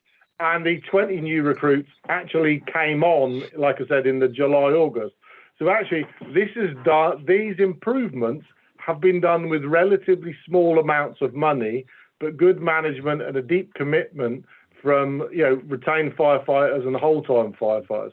So I can only commend them from kind of picking up that baton and challenge of making sure that they have delivered. And I'm sure you would join me, Lee, and formally thanking them for the great effort that they put in. I think, like my other colleagues have just said, actually, I commend you with regards to the new appliances that you've actually been able to purchase, and also the increase in headcount. Thank you, I agree, and thank you for the explanation of what's an aerial appliances, because I hadn't realised that. Oh, there you are. Yeah, it's a big thing that allows them to go up to high rises. Okay. Carp, Commissioner. Carp, yes, I know. Well, no, the new ones won't be carps because carps aren't very effective. Should we put it that way? Okay. They break down too much. I think we'll go on to the next item because Stephen said he's got to get off fairly promptly. Sorry, Chair. Quick question. Sorry. Can I ask a quick question about the budget condition letter update 3.6? You stated, Commissioner, that you would like, you were wondering to put a bid for mutual aid money. Could you explain to me a little bit about what this is about? No, I'm going to let Helen do it. Thank you. I've switched my camera and microphone on, so just in case. As well as the COVID money that Fire have received directly, there was also £6 million announced in the summer that nationally the Home Office have held. And they were allowing fire authorities to bid for it if they were continuing to do mutual aid work, if they had already, by the end of September, spent all of their grant money that had been allocated to them, and they had already spent over 0.2% of their budget on top of that. So Northamptonshire Fire are not eligible to apply for any of that £6 million at this moment in time. Not many fire authorities in the country are, because the criteria are quite stringent. But I have posed the question to the Home Office, if the £6 million is not allocated, please can it be distributed to the other fire authorities? But I'm waiting for a response on that one, panel. Okay. Thank you. James, I think you were just going to come in there. Yes, thank you, Chair. I just wanted to say it would be helpful and appropriate if at the end of a discussion, at the end of an item, the panel could indicate a clear conclusion, even if that is only to note a report. I think on that, if I'm correct in saying, we note that report and we commend the fire service for their efforts. Councillor Gonzalez-Savage, did you come back? Yes, sorry, Madam Chairman.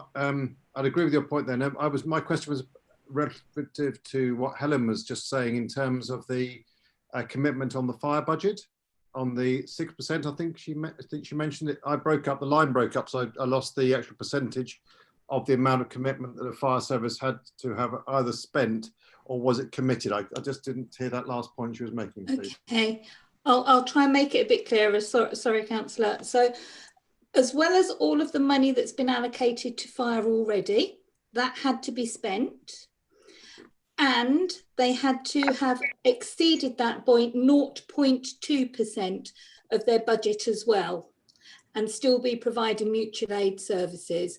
So that's why at this point in time, because it ends at the end of September, they're not eligible to also apply for that element on top of what they've received as well.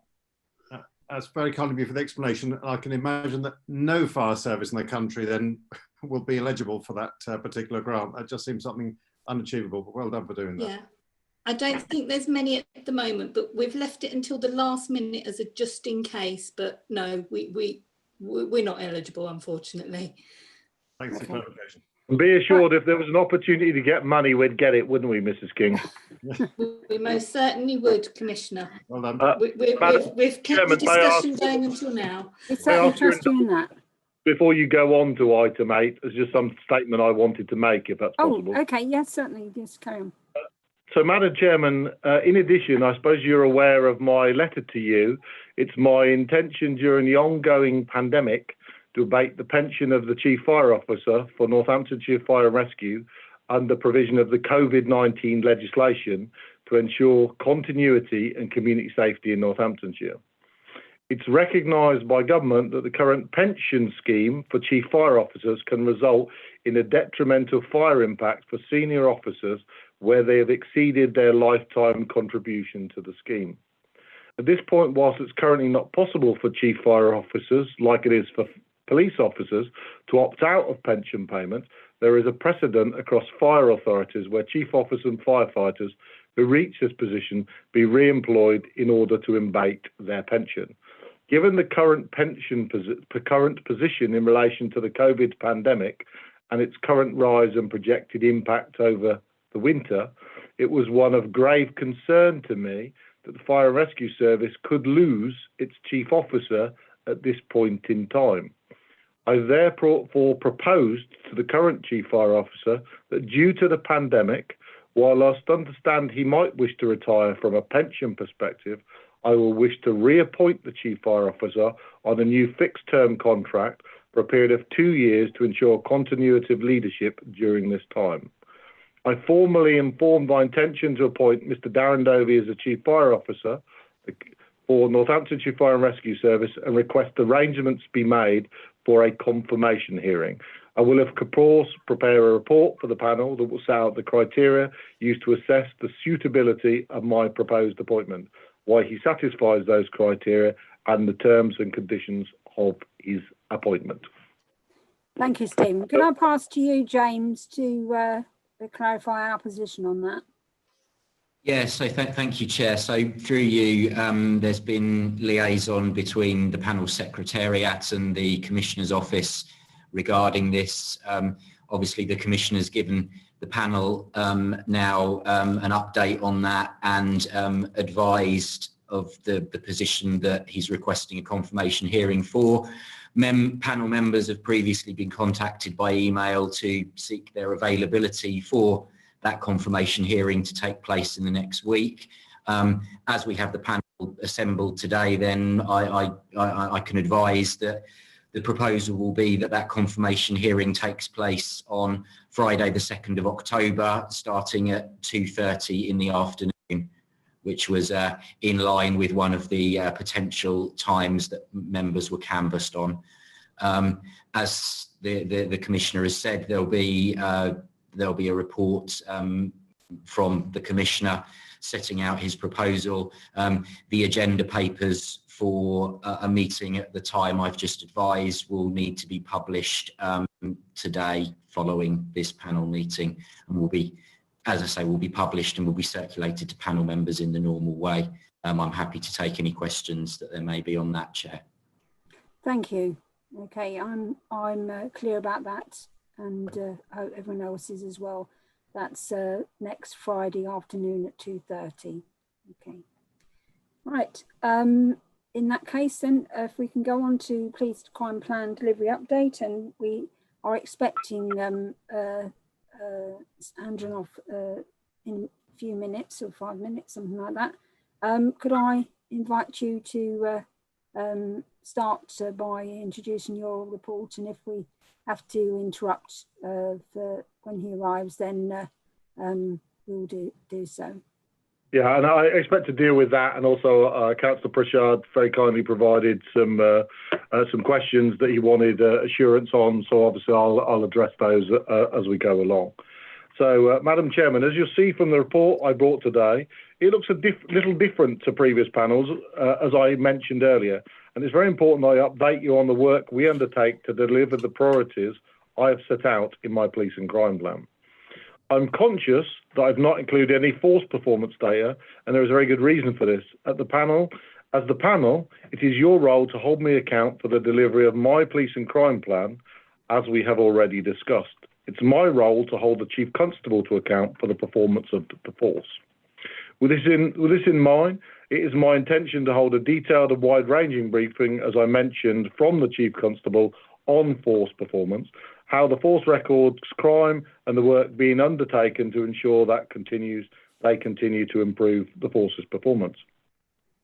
As crime data is information to ensure the figures are not misunderstood, I feel this briefing will be of great benefit to panel members and give them a greater understanding of this important issue.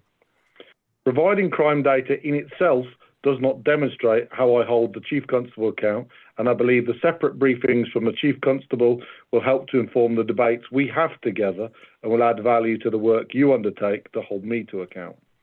I hope to be able to hold this briefing, like I mentioned previously, in the morning of our next meeting, and it will be part of our ongoing programme of work with you.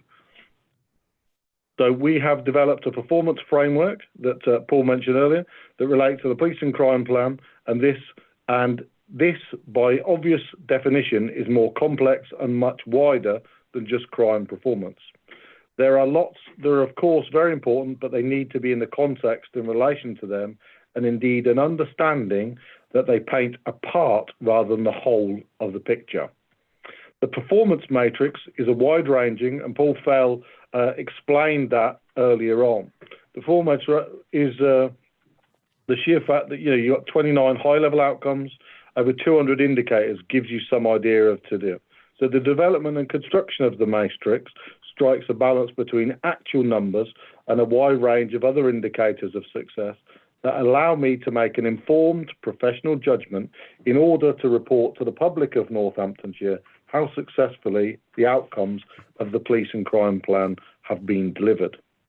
So looking ahead, it's my intention to provide a more detail in relation to the delivery of it, and it will develop and evolve, and I welcome your input in that, how we can best present this important information to both you and the public, and they can judge how Northamptonshire Police is performing. So Paul took us through that. So if I may commend those, take kind of any questions, or Madam Chairman, did you want me to answer the questions from Councillor Pritchard?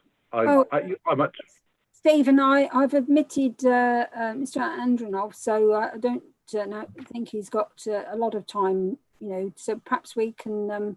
Should we go to James and then... I'm okay for the moment. Happy to talk when you need to. I've managed to conclude my other commitment, okay. So I'm yours for as long as you need me. Oh, okay. Well, I think rather than get started on questions, that probably, that... It's a nice segue, isn't it? Yeah. Yes, certainly. So would you like to sort of introduce James and sort of tell us what he's here to discuss? Okay, Madam Chairman and members, obviously we have a pre-meet with the Chair and the Vice Chair, and so they kind of highlight to me things that you might want to make sure that we cover. This has been quite helpful to make sure that we give you the information you need. and James is obviously the Assistant Chief Constable of Northamptonshire. He's been with us, seems like a lifetime now, James. So he's deeply kind of experienced, and he very kindly offered to come and chat you through, because I think there was some public concern around what happened with the traveller horse fare, and just some of those kind of wider issues. So I thought it would be you very kindly got so visible time is a very valuable time to come and do that. So if I may, if I can handle over to James, and we can collectively take some questions after that, if that's all right, Madam Chairman. Thank you. Thanks, Stephen. Thanks, Chair. So what I'll do is, if that's okay, is to first of all set out the force approach to travellers and the powers we've got and how we use them. I'll talk about the numbers of times we've used those powers. So what does that mean practically for us? And then I'll just pick up a couple of examples of how those powers relate to some recent incidents, which would include the horse fair in Wellingborough that the Commission mentioned there, and also potentially you might be interested in another one that's happening in the Northampton area in Banbury Lane at the moment. So in terms of powers, all of the national guidance around this, which is something which is agreed at policing level with partners strategically, hinges around, well, first of all, it's a very emotive issue, both for local communities across the country and, as you'd imagine, the travelling community. So there are some constraints for public bodies like police around travellers, in that they are protected now under the we've got a couple of different areas of legislation, the Race Relations Act, where we've got a responsibility to ensure that we treat Romani Gypsies and Irish travellers as a protected group fairly and in a way that is lawful and proportionate. So we have to treat them in a particular way, as we would do with elements of protected communities as well. So they are covered and protected by law in that regard. That's not to say that that means that any of the protected groups are able to live above the law. That is not it at all. But it's important for us to recognise that we are law bound to ensure we consider the impact on the travelling community as well as wider communities. So we have to take a balanced approach to it. Now, the laws that relate to it are around the Criminal Justice and Public Order Act 1994, and again, all of the national guidance around how those laws are implemented are that those laws are things that should be not given as a last resort, but local authorities are responsible for, in the main, for dealing with unlawful encampments. And those powers are there to be used where the circumstances are right and they're proportionate in the circumstances, but it's not necessarily where the law may be made out by the Act and section, because we also then have to consider those broader impact on the actual communities we're moving on. And so the two prime powers the police use are under that Act. In fact, the only two powers we've got that we have are under this Act. One is under Section 61 of the CJPO, Criminal Justice Public Order Act 94, and that's the mainstay of our power in this county. I'll explain why in a moment. But that's where, first of all, the landowner, we have to have a group of people that are on land. They have to be there as trespassers, and they've got to be there living there in caravans. And so they have to be there as trespassers, which is an important point. The landowner has to have taken reasonable steps to ask them to leave or require them to leave, and certain conditions have to be fulfilled. So they have to have caused damage to get on the land, or they have to have used threatening, abuse, or insulting words or behaviour to the occupier or member of the family, or they have to have 6 or more vehicles that are trespassing on that land. And there is an additional power called under Section 62, which is actually a more stringent power, which gives us a power to mandate groups to not return to a particular borough for 3 months. But we are unable to enforce Section 62 in Northamptonshire because it requires the relevant local authority to have put in place an alternative piece of land where we can direct the travellers to go to. And if they refuse to go to that land, then we can then serve a notice on them that keeps them out of a particular borough for a period of 3 months. There isn't a single borough in Northamptonshire that has put in place one of those transient sites for travellers, and therefore we are unable to use Section 62. So reliant on Section 61, which practically speaking is a bit like playing Splat the Rat, because as soon as we move groups on, because we haven't got something more substantive in place, we're shunting them onto an alternative piece of land. And it also is a tricky issue if we've not identified who the landowner is, and the landowner needs to have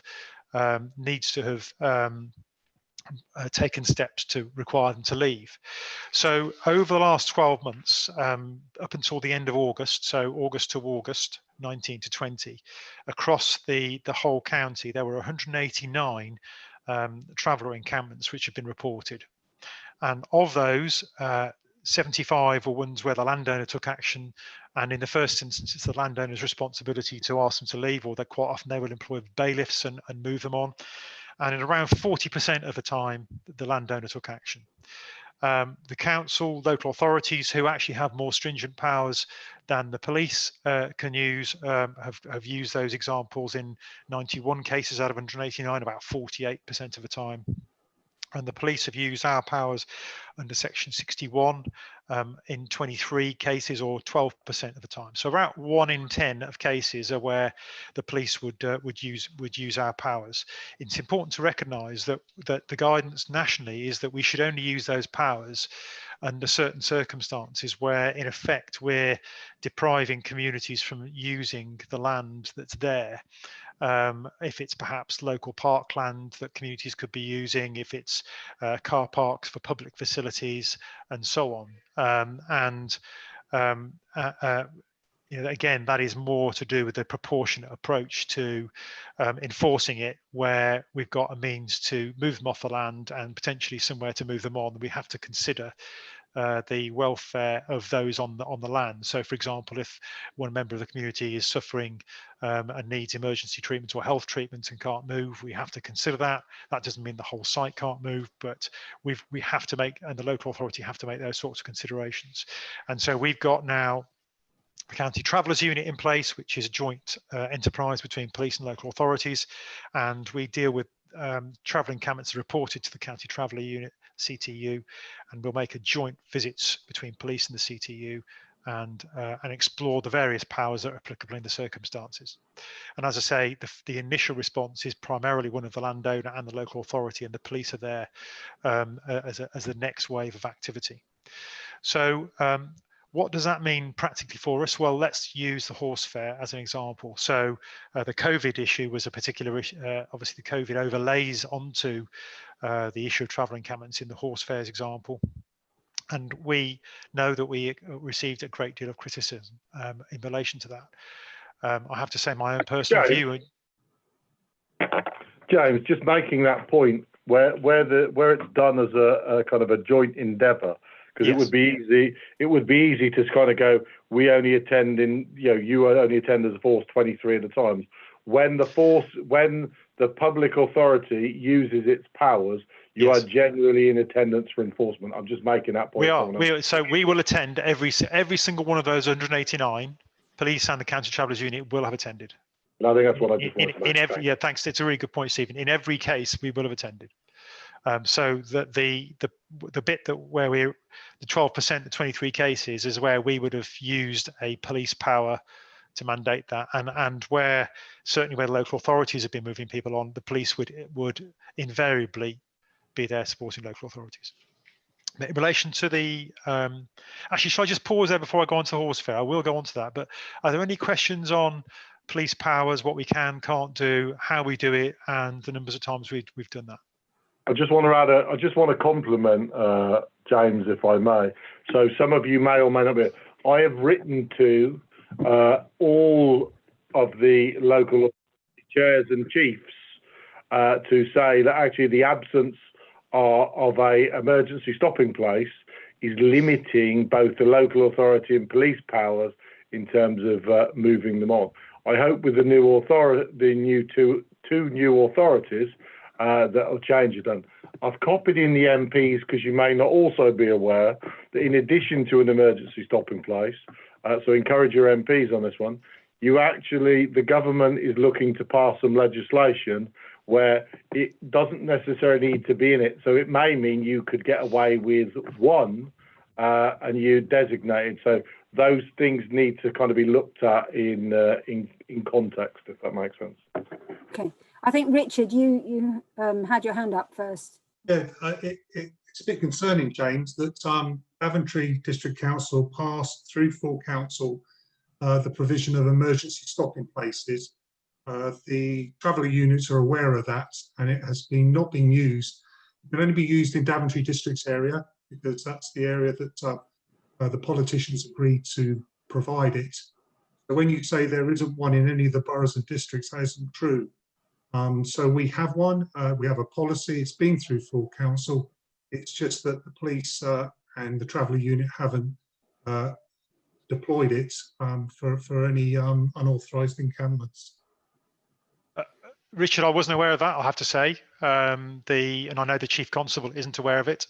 I think the records that I've got in front of me have shown a total of 8 in Daventry, 8 encampments in Daventry over the last 12 months, 5 of which were dealt with on private land by the local landowner, 3 of which were local authority, and none by police. You're quite right. As I say, I don't know when that was implemented, but I certainly wasn't aware. I spoke to the director responsible just because I've moved on from that portfolio to become leader of the council. So I was just checking on how it was going because I hadn't heard anything. He said, we're not aware of that. I said, well, the traveller unit are, and they are the joint police unit. So I don't know why that information hasn't got out. And it's a bit unfair, really, because I think as politicians, we gripped it up. We put a paper together, we got it through our politicians, and it's there to be utilised. I would love it to be for the whole of the county, but that wasn't what was agreed because we have to pay for the setting up costs and the decommissioning of each site. We're using some recent good practice whereby we're not providing the infrastructure and the hard standing, all the facilities that are required. What we do, we bring them in when it is commissioned. So, and the director said she was quite upset that it hadn't been tested. And I said, well, is everybody aware of it? And she said, well, the traveller unit are, and really that should have been communicated, or the police are with them. So yeah, certainly not in our knowledge. I mean, that would, if it's only viable for Daventry, then that would only have been viable for 8 incidents out of 189. So yeah. But I take the point. Certainly take that back. Yeah. I apologise for it not being wider. But, no, I understand. But you can understand. But hopefully, when the unitary's here, there'll be a bit of a groundswell of because we've done it. We've got the papers. We've through council, so we won the debate. Just making sure that we can expand that. But you do have one. So just a quick point, Richard. Would you be so kind to share that so we can share that around to the other councils in the short term? Well, I sent it all round. I will do. I did send it to Lizzie Bowen, the deputy leader, because she wasn't aware of it either. But it's only for Daventry. So everybody's aware, and it was also talked about the community safety partnership, the fact what Daventry done. So I think it's broadly known. It just doesn't seem to have got any traction, which is surprising, having everybody ask for it. Sorry, there's a subtle difference there, Richard. I was actually saying how and what you did, getting it through papers, not that there is one, the actual bit. So, you've got a bit of best practice there. Let's share it across the other councils. Well, it's been shared with all the community safety leads. What I will do for you is I will get the directors to send it out to all the leaders of all the councils, so they're just aware of what we did. And but obviously, it might be superfluous now because, of course, in a few months' time, we're going to be one unitary. But I was just going to say that when it becomes the West Unitary, I would imagine that it will be available for anyone in the West at the very least. Councillor Pritchard. Thank you, Madam Chairman. You mentioned something, I know perhaps it may be semantics, but you mentioned landowners. I think a significant amount of farmers are actually farming on land that is owned by trusts or some other landowners.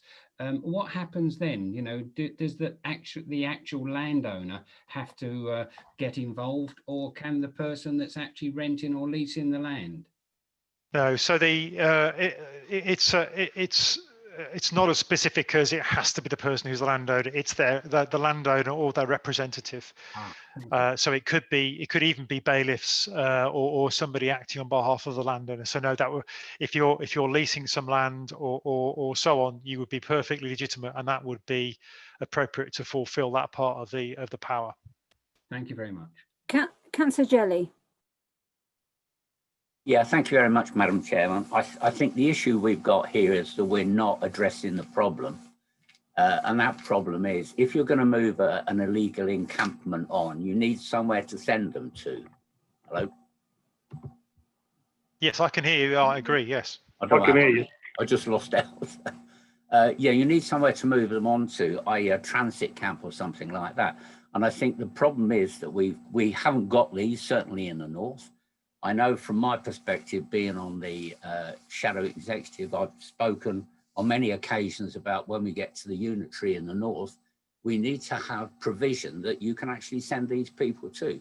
Because otherwise, if you move them on, you just move them on, they become somebody else's problem and they become another burden on the police. So you're just moving them from one issue to another issue. So we really need to address the problem and have somewhere that we can send them to move them on when they set up these illegal encampments. James is going to give you a really good example of that now. Right. You mean the horse fair, Stephen, or? I didn't know you were going to reference the lane and the 20 plots, but I was just saying. There's a slight problem with that. So we've got just to demonstrate some of the complexities. We've got just two brief case studies. So one which is a current case in Banbury Lane in Northampton. Pineham is the locality. Pineham Lock. Pineham Lock. So the land, the travellers are claiming that they own the land and therefore they're not trespassers. And even if we identify who does own the land, there aren't details on the land registry of who the landowners specifically are, and therefore getting somebody to fulfil the condition of asking them to leave or requiring them to leave is very, very difficult. In fact, it's not been possible at this stage. And so therefore the police haven't got any powers at all to move that particular group on at this stage. And in fact, it's one that Northampton Borough Council are leading on, and they're doing an awful lot of work behind the scenes around using various powers that they can use. And the police are supporting them on that. But that is an unresolved issue at the moment, and we've got lots of issues of crime and disorder reported around it that we're taking an awful lot of action in relation to. The horse fair is another example. James, can I just add to that? So to give you some idea, a piece of land was sold. It's been divided up into 20 plots. Without that section 62, technically, you could have, just use it as an illustrative example, you could have a family that could basically just move around the field 20 times. Every time they move, you can move them with a section 61, but without the 62, they could just permanently move round the 20, and you just keep moving them on. Just shows you how absurd it is. But also, we can only move them on using section 61 if the landowner has required them to move. So that's tricky. But the horse fair is a slightly different case. And in that particular instance, and this is where some of the absurdities of the law around COVID, which was all designed at 100 miles an hour, has revealed, the 30 plus powers, which are obviously now 6 plus powers, but the 30 plus powers and the powers for weddings and funerals do not apply to events that are held on private land in the open air, and therefore the police had no power to stop or ban or restrict that event. The only public authority that did have powers in relation to that were the health authorities, public health and environmental health officers. and the public health have powers to restrict or to ban those sorts of events, where, having assessed it, they felt that the risk of infection would be high. So the Director of Public Health team visited, accompanied by us, and assessed the site on several occasions. And they found that, in their view, this isn't our view, this is a professional health view, that that they felt it was low risk. And they also cited that there were a number of other events in the same locality, certainly in Wellingborough, and others that have happened elsewhere across the county, that they felt were actually as well planned, if not worse planned, than this one. And therefore they felt that there was no justification to impose restrictions on it. As it turned out, when we went onto the site, which we didn't have a power to do, and because it's private land, unless there was an issue around crime disorder, there was what turned out to be a false report when we went on the land.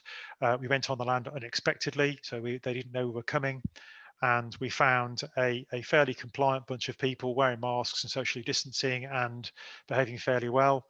And there was no cause, again, for the Director of Public Health to instigate any powers that they had. In terms of crime and disorder directly relating to that particular plot at that weekend, we didn't have any reports of crime and disorder relating to that particular plot at that weekend, bank holiday weekend. We had a range of other reports across the county in Wellingborough and much wider than that did relate to travellers. Those were travellers who weren't on that land, they were on other land, and they were the same sorts of reports that we would have had across a bank holiday weekend in the county at any given time. So that particular event, attended by about 50 caravans and 150 to 200 people, was one that the police did not have a power to ban, either under COVID legislation or under any of the traveller land, because the land was owned by the travelling member of the travelling community, and it was his land to choose to invite people onto in that way. Sorry, I think that's probably where the public, the general public, regardless of who the group of people were on that land, that's immaterial, were not aware of that anomaly of the law, that because we're told you can only have 6 or 30 was at the time, yeah. We are not told, but that doesn't apply. It only applies if it's, say, in your garden or on public land.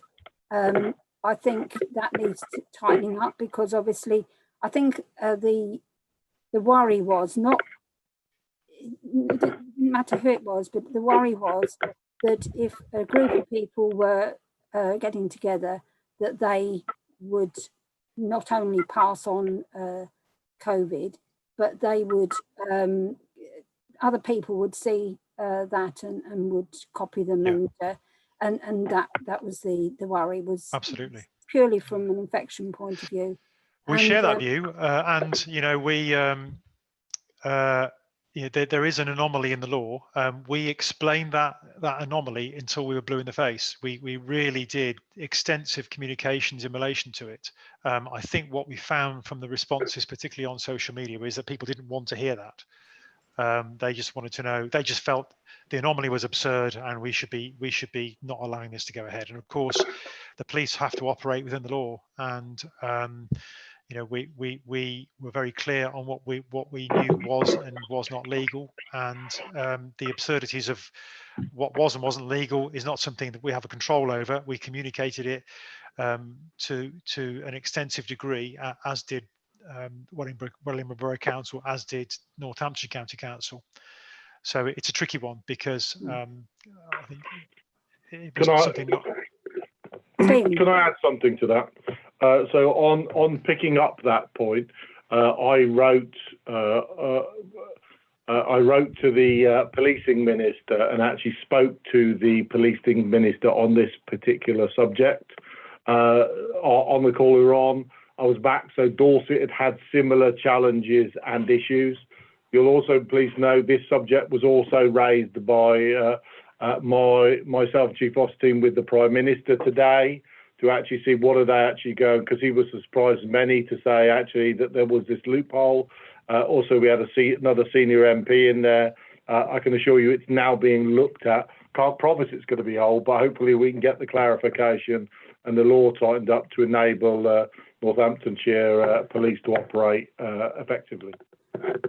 Don't all rub shoulders with the Prime Minister, Stephen. So hopefully you're managing to speak to him personally this morning. It wasn't meant as a big thing. I suppose I'm really trying to tell you that it was taken sufficiently serious. We only had a very short time with the Prime Minister, along with domestic violence is one of the key issues we raised with him. Also along the back of the good work that generally Northamptonshire Police is doing, which he actually went on to say himself on Sky, I saw today. That's fantastic, and I think if you've alerted him, then hopefully someone will pick that up, in the fullness of time, and hopefully fairly soon rather than later. Well, thank you very much, James, and I think we're finished with the questions now. So thank you very much for your explanations, and I think Stephen will go back over to you and possibly your answering of Councillor Pritchard's questions or James, thank you, James. Really appreciate it. My pleasure. My pleasure. I hope I was able to help. I hope I was able to help. Thank you. Nice to see you all. Thanks. Thanks. For everyone else's benefits, because they don't know what Councillor Pritchard asked me, I suspect, or maybe you do, I don't know. He said the 8 new interceptor vehicles, what was the cost, and was this expenditure included in the budget?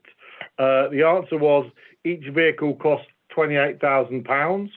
You'll be pleased to know it was such good value. I believe one of the MPs, your MP actually, Ken, wanted to buy one today. We said, look, we've only bought 8, but maybe we can get you a good deal on it. 11k was spent on AMPR. The key bit, it was within the existing budgets. We didn't need to provide it. I think it's also worth some of the announcements we've made since. Some of you will note we've offered £1.3 million worth of expansion in the AMPR. So there's automatic number plate recognition across the county. We currently have some 100 cameras. This will see us broadly doubling that capacity, and won't quite be a ring of steel, but across the primary arteries in and out of the county will enable police to effectively monitor. It might also sit at the same time. It allows more access because, of course, uninsured drivers scourge it all, but actually both of them are part of the wider strategy to make sure that denying criminals kind of the use of the roads. The other one you asked, and the next one are two quite related. How many police officers recruited this year? Has this reached the new additions figure? Was it earlier this year? I think it's worth kind of rewinding. So when I came into office, there were 1,170 police officers, as reported to the Home Office in May of 2016.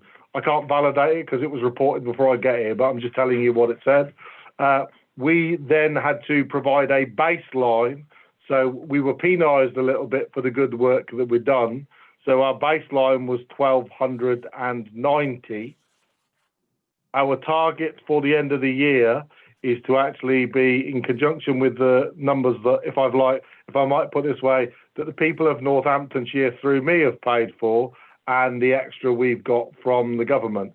So we should be achieving 1,391 by the end of March 2021. So we also did push the Prime Minister today because actually the recruitment is going well.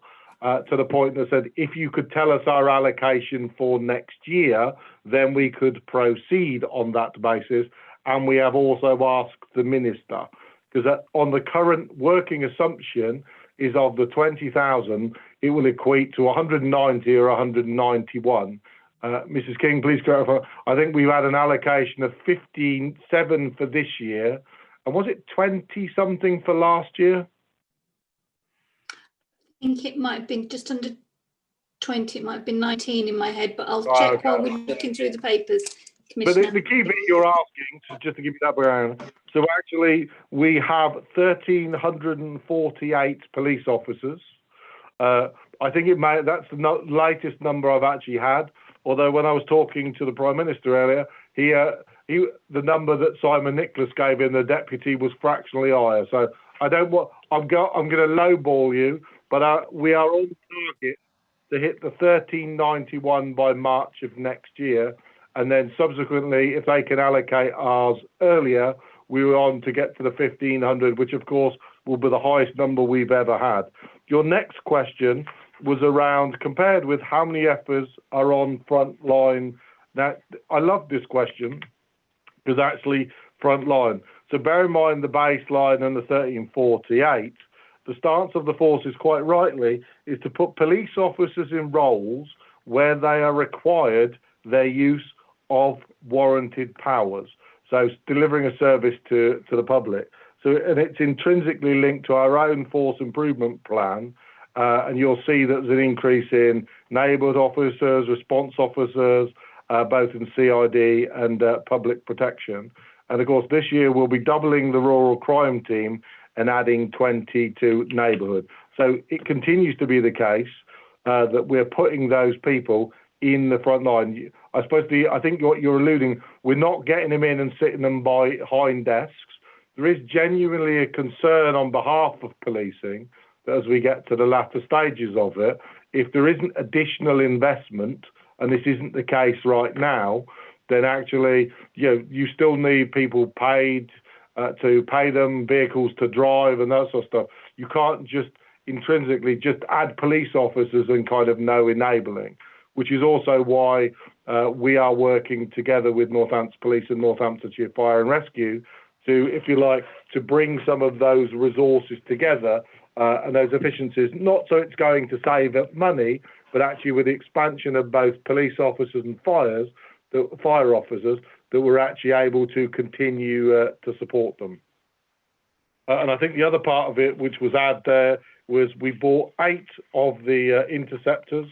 And I think the interceptors, one of the reasons the Prime Minister's come, there is now a picture of him in the driving seat, and they were managed to restrain him to make sure he didn't drive off on it, you'll be pleased to know. Thank you, Commissioner. I think that answers your questions, Councillor Bridget. Yes, it does. Thank you, Commissioner. Thank you very much, Stephen. The report's very interesting. There's so much going on. It's absolutely fantastic. One of the things I just wanted to just check with you, on the section more benefit groups from grants for safety schemes, one of them is Castlefields Community Group. I'm just is a little parochial. Is that the same as the alligating for the Victoria and Castlewells, which is mentioned on the next section where you've got the extra funding for? Is that one and the same? I'm letting Paul is an expert on alligating, so I noticed he's come off mute, so I'm going to let him answer that. The brief answer is, Chair, no, it's not. It's got nothing to do with the alligating proposal, other than clearly in terms of doing the alligating and the target hardening, we are working closely with that group because they are quite a key voluntary group in the area, but it's nothing to do with alligating. No, it's to do with their ongoing street watch activities that they undertake down there. Thank you very much, and I commend you with that. And I'll just check with you again, Paul. We had a meeting about this in view of the COVID and ongoing restrictions. I know the timescales for the spending of that money for the alligating is very tight because it has to be spent by March. You mentioned at some point in the report, Stephen. Is there any likelihood of any movement on that? No, we've spoken to Home Office at length on this. The honest answer is there's absolutely no room with the Treasury or Home Office as it stands today for movement. We remain ever hopeful. But let me just reassure members of the panel, that won't detract from what we're doing. So we hope in the next 2 weeks to be able to award a contract to people to do both the target hardening elements of that bid and the alligating parts of that bid. And we should also remember that relates to areas in Kettering and Northampton, not just the Victoria and Islesbrook wards in Wellingborough. Consultation is ongoing, led by Wellingborough Borough Council in relation to the local authority owned alleyways through the auspices of an extension of a public spaces protection order. Fire and Rescue Service colleagues will be assisting the team in the next 2.5 weeks with face-to-face doorstep consultations in a COVID-friendly way about if you own the alleyway yourself, because many of these alleyways are privately owned. They're nothing to do with the council. They're just privately owned by the residents. So we remain confident that we will get as much of this done as we can. And we are in weekly discussions with the Home Office about being as flexible as we possibly can with the bid. So as we progress, Chair, where we don't think we're going to be able to achieve the original aspirations of the bid, we will be spending the money in another way. I am absolutely committed to spending every penny of that £1.5 million from the Home Office on making those houses and residents safer, rather than returning the money to the Home Office on the 1st of April. Can I just, because everyone, I know we bombard everyone with kind of a lot of information, but I do want to commend Paul and his team for the bid they kind of put together. I think we got the, relative to size, we got the second highest bid in the amount of money in the country, and that's testimony to the work that was actually kind of gone into it. It is slightly worrying, as I remember Paul telling me the other way, we're the only Police and Crime Commission office in the country to actually flag to the Home Office that the risk the money won't be spent. So we're kind of, now, doesn't mean we're being concern, raising unnecessary concern. I just worry my colleagues haven't got quite a grip on it that Paul and his team was. And actually, there's some quite nice stuff going in there. We'll provide you perhaps with some more detailed presentation at some point. But actually, some of the work that's being done in conjunction with fire consultation to make sure that we can kind of really work to get that away. And that means, that generates income for them that again can kind of be reinvested back in it. So we're looking for kind of creative ways. I did, by the way, when we met, Richard Auger had some questions about speeding. And I just wondered if you wanted me to talk to that, Madam Chairman, or let him ask me. Richard, do you? Yeah, thank you. Yeah, there is certainly in the rural areas with all the rat runs available, and now we're getting back to sort of post-COVID lockdown traffic numbers. Is that there is perception, I would say, because I haven't got any hard and fast evidence of vehicles speeding through villages, especially those villages that straddle the A roads coming through. And I think there's beginning to be a swell of, why have we not recommissioned speeding cameras? Why do we not have a program of introducing average speed cameras? Why are we not protecting the rural area, with regard to the fact that there are horses and sheep and cattle and tractors and everything, and so it's just beginning to sort of become a little bit stronger with regard to public concern. So, Commissioner, it really is a plea to whether you would consider, first of all, recommissioning what we have, and maybe at the same time, rather than just recommission them, actually upgrade them to average speed cameras, and then provide a program on our major arterial roads that go through our villages of average speed cameras to try and keep them down to 30 miles an hour. Now, I'm not going to say that there will be a fatality in the area unless we do this, because I think that's a bit of a cheap shot. But what I will say is that there is a genuine concern that the rural people are being forgotten, and that the roads are becoming unsafe or more unsafe. So it's just really your thoughts on that, sir. The good thing is, if you ask me a question before, I can get you a more comprehensive answer. So thank you for asking me in advance. So I've just got some statistics, and I've got a map I'm going to send you, which shows all the enforcement across the county, which I think can give some insight. And actually, I've got to be honest, some of these numbers quite surprised me. So the total number of offences in the last 12 months from the 1st of the 9th was 74,111 offences in Northamptonshire, just to put that in perspective. Some people say it's not occurring. 2,048 from Community Speed Watch, 14,000 from the motorway gantries, 4,500 for the average speed motorway, but 53,353 from mobile enforcement vans, and 49. So I know the Chief Constable is supportive of your position, because I think, and we've looked at it, to actually upgrade the existing cameras or bring them back in commission. The technology is kind of out of date. It's something we will be having a look at, and I'll perhaps take up as a separate conversation with you. But I'll get you a link to the map, which at least gives you some insight into all the places that they've been. So we've a process in place to review and respond to complaint of excess speed raced by communities, and then that is a virtuous loop that then means that they can look to deploy those cameras.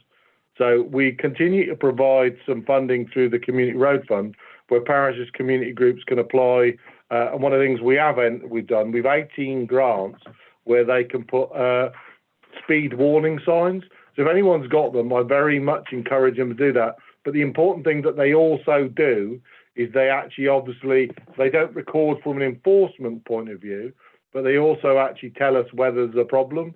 So a couple of parishes have bought the mounts, and they moved them around to see and determine if they've an issue. And then that we can use to actually say, right, we can see there's an issue there, and then we can deploy the bit. So if need be, I can link you up with Paul or one of his team, and we can work with you on that to put together a bid in that. Like I said, we've currently bought 18 of them around, and they do tend to be rural communities that have got a concern. Is there anything you want to add on that, Paul? Commissioner, can I just come back? And I really appreciate the deployment of the mobile units. It is, intelligence driven, but I think the public would come back to you and say, well, when they go, the problem reoccurs. What they want is almost a permanent solution to the problem. Now, activated average speed cameras, say, for instance, on the A508 at Madewell, would, if they were active and they were average, and there was one at one end of the village and one at the other, that would stop the problem. I think that's their desire. That's what they would like to achieve. From what you're saying, that doesn't appear to be a plan that is going to come to fruition anytime soon. No, I think that's not quite what I'm saying. I think what I'm saying is, before we do some stuff like that, we've got some evidence. I'm going to let Paul plug. So also, there is a national consultation around speed going on right now, which we're going to, I don't know if we've got a slide, Paul, or we've got a link that we want to plug to encourage people to go in. So we're actually collecting data to look at it. But my quickest solution is, if we could get some of those devices in place, we can really both assure the public if there is a problem or identify there is. And of course, those we can do in quick time. And the longer one, we are looking at what we're going to do about those. But I'm trying to give you, if you like, it's a short-term solution with a view while we figure out what we're doing in the longer term. But yeah, no, I don't think I don't care. The only thing I would add to that, Stephen, as you invited me to answer, is I think being honest, Councillor Auger, we would not want to put speed cameras, static or average, in the places where they were when we had a shared partnership with the county council, because in all honesty, the data is 20 years out of date now, 15, 20 years out of date, and that would do is play into the hands of those people that say this is just a cash cow for the police. Because actually, to be blunt, if we put the speed cameras back where they were 10 years ago, they would be right. Some of it would be, because the landscape's changed. I'm with you. I think if we were going to do static cameras, average are much more effective.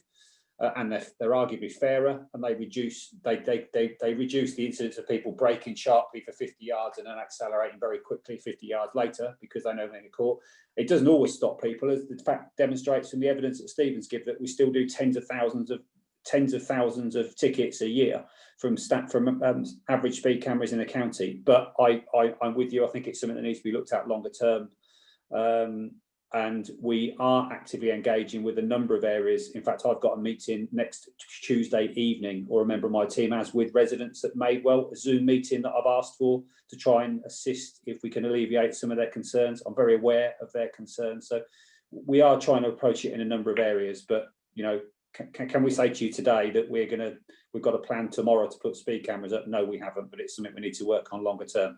And I think we do also need to realise we would probably need to do that in partnership with other organisations. When Northamptonshire Police did it previously, it was a partnership, shared funding wise and cost wise and ticketing wise with the county council. That they turned off. I'm not having a go here, but they were turned off because the county council withdrew its funding for them. So I don't think it's something the police could do on its own. So any influence that could be brought to bear would be grateful on there.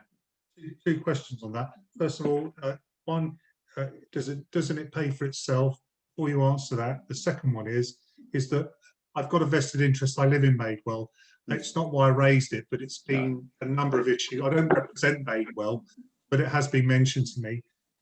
We already get a really good service from the mobile unit, which parks outside my house. I could almost give the staff a cup of tea in doing their job. They're keeping, outside of my house safe, which is very good of them.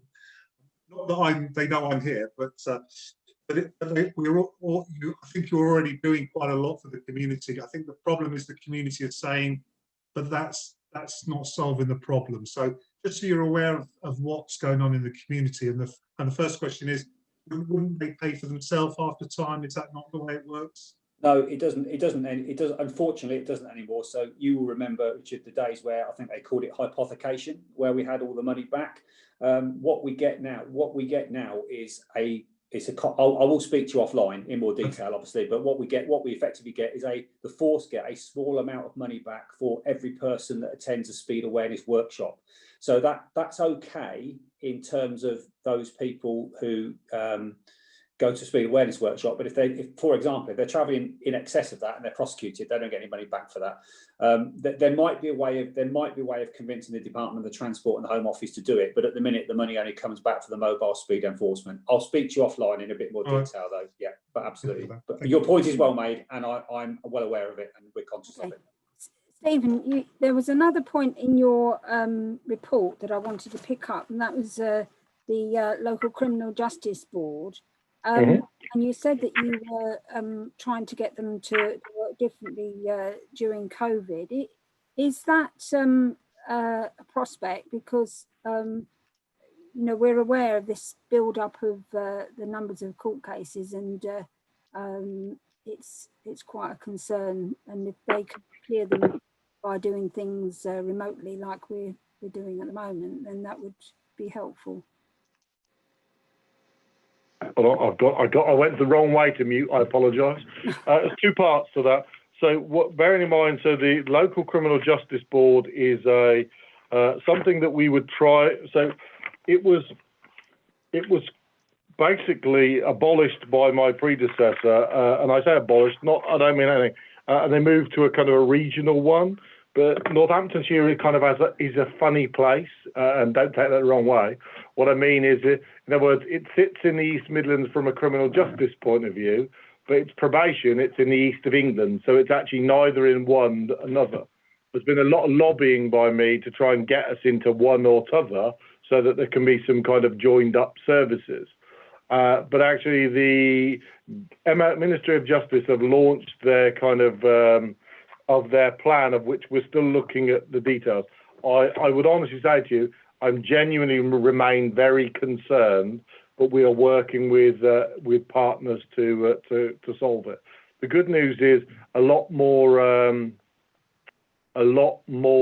cases are now being tried. My concern is, which we need a pressure about, is that it's almost like they talk about getting back to pre-COVID limits. That, for me, doesn't solve the problem. It's still, I haven't got the exact number in it, but let's say we're at 5,000 plus, and the actual limit before, there is a determination that success says, if it was 4,000 before, you get it back to 4,000 success. Now, as if you like, one of my other responsibilities as victims commissioners, do not find that acceptable. I can give you instances, whether it be domestic violence or some other serious cases, where people have gone to court on multiple occasions, and it's any wonder that they abandon. And of course, the more there's a reputation for not actually seeing cases through, that will only encourage, if you like, defence lawyers to go, well, tell you what, just don't plead guilty because there's a chance that, you know, with all this listing issues, they'll kind of get off. So that's something we're all working together at. I have to commend partners, whether it be CPS, HMCTS, the judiciary, the magistrate, to actually, there is a much more, if you like, cohesive way of us kind of working together. And of course, we're much more powerful when we kind of work together in that space. I had lots of other points, but I know I'm very conscious that Anne is there and anyone else might have them. The one I would probably like to just assure you on is I noticed in the chat, Robert made a particular point about, he was saying exceeding expectations and how it compares with other forces. Obviously, one of the determines I take into account is how we compare with other forces. But also there's two parts of that. One, how we sit right now and what our trajectory is currently against the others.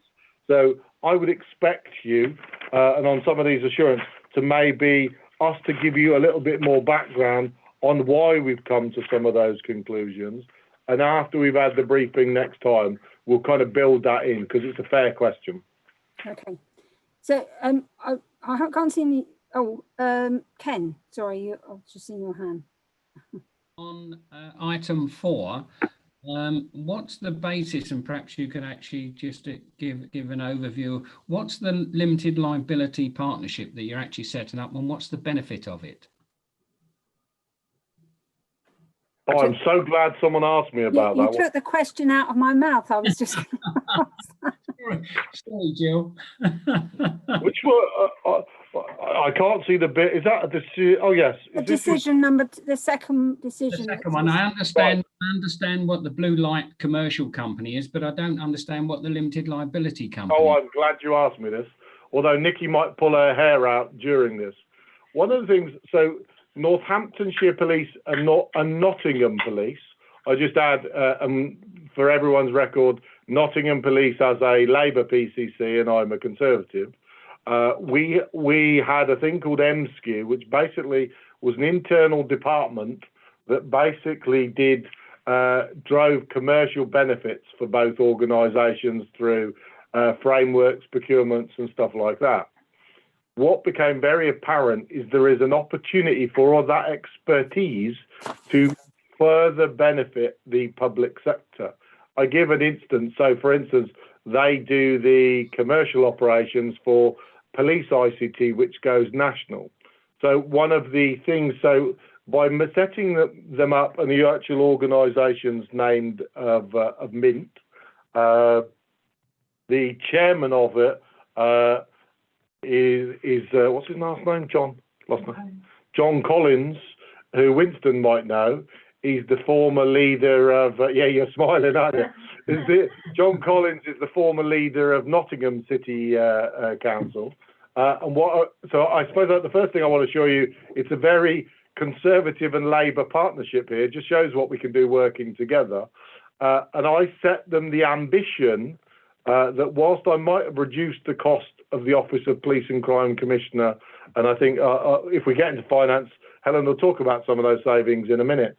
I set them the ambition that if I could make sure that Northamptonshire and Nottingham never had to pay any money for the PCC and its staff, and it was derived as a consequence of commercial operations, then it would be, that's money that can go back into the public. So that's their longer term ambition. There obviously is stuff that's costing setting up, but they've already got frameworks, they already do for it. And I believe, is it something like 75% of their target they've already got in terms of framework and revenue? Obviously, COVID is changing and or upsetting it, but it's quite frankly, we're looking to maximise commercial opportunity that would benefit Northamptonshire Police and Nottingham Police.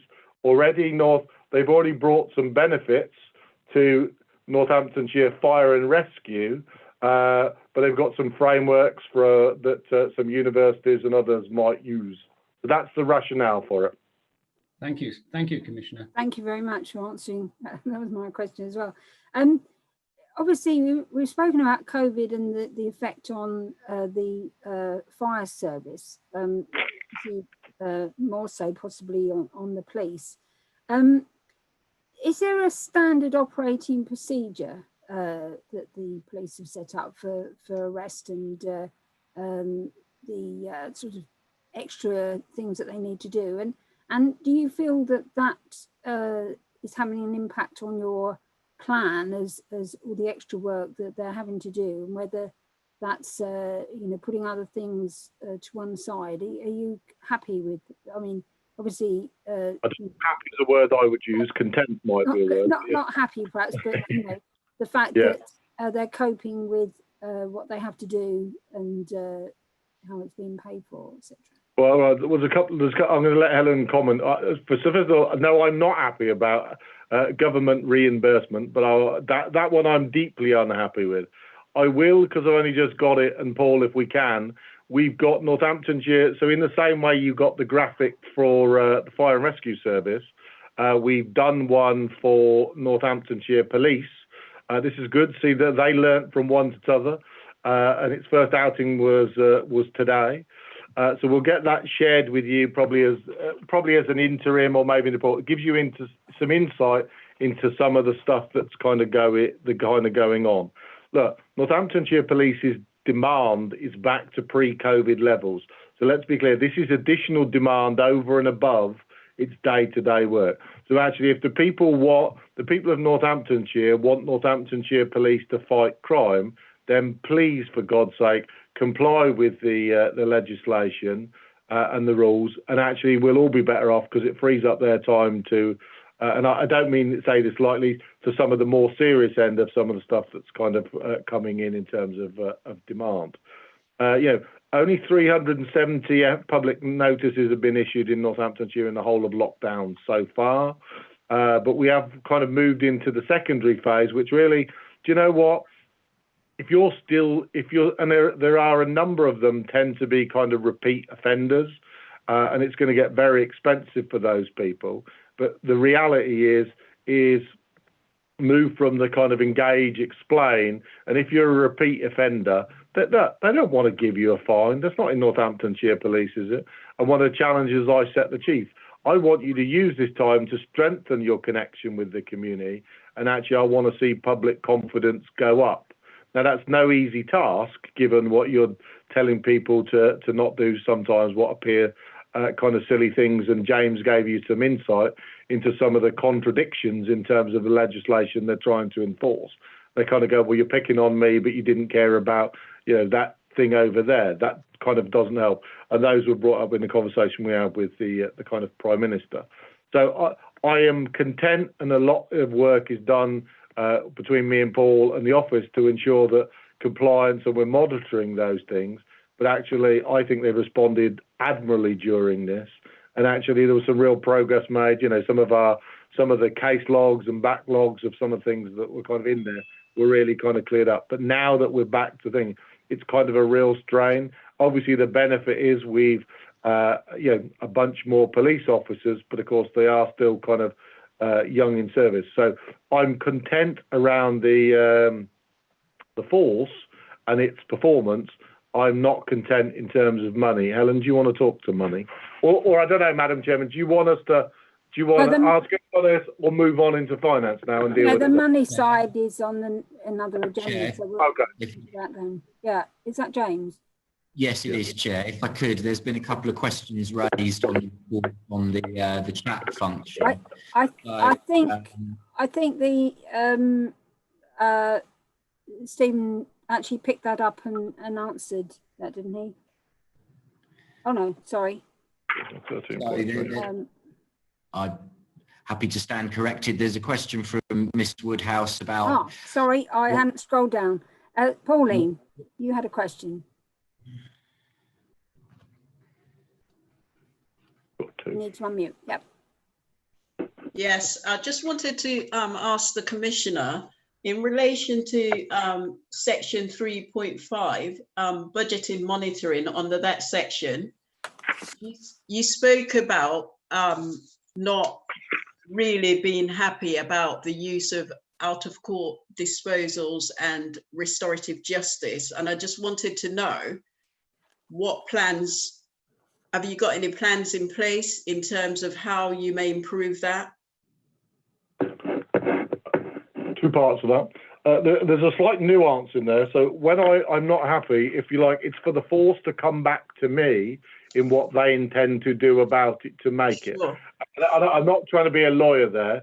I'm just trying to be specific around mine's there to hold them account on it. So part of the reason that these statements are there is actually also that they genuinely get concerned and do something about it.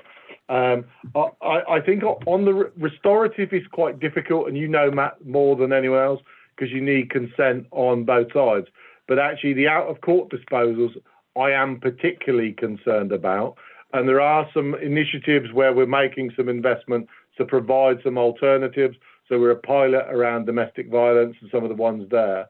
So what you'll see from this is if I'm unhappy or I am concerned, they go back on the agenda and they come back with a plan, which then subsequently you'll see kind of get shared with you. So in some respects, it should be a living document in terms of continual improvement, if that makes sense. Yes, but you're not, okay. Thank you. Anita, I think you had another Yes, question as well. Yes, Stephen, I would like to ask you a question about your assurance statement regarding 3.13, rape and serious sexual offense. Yeah.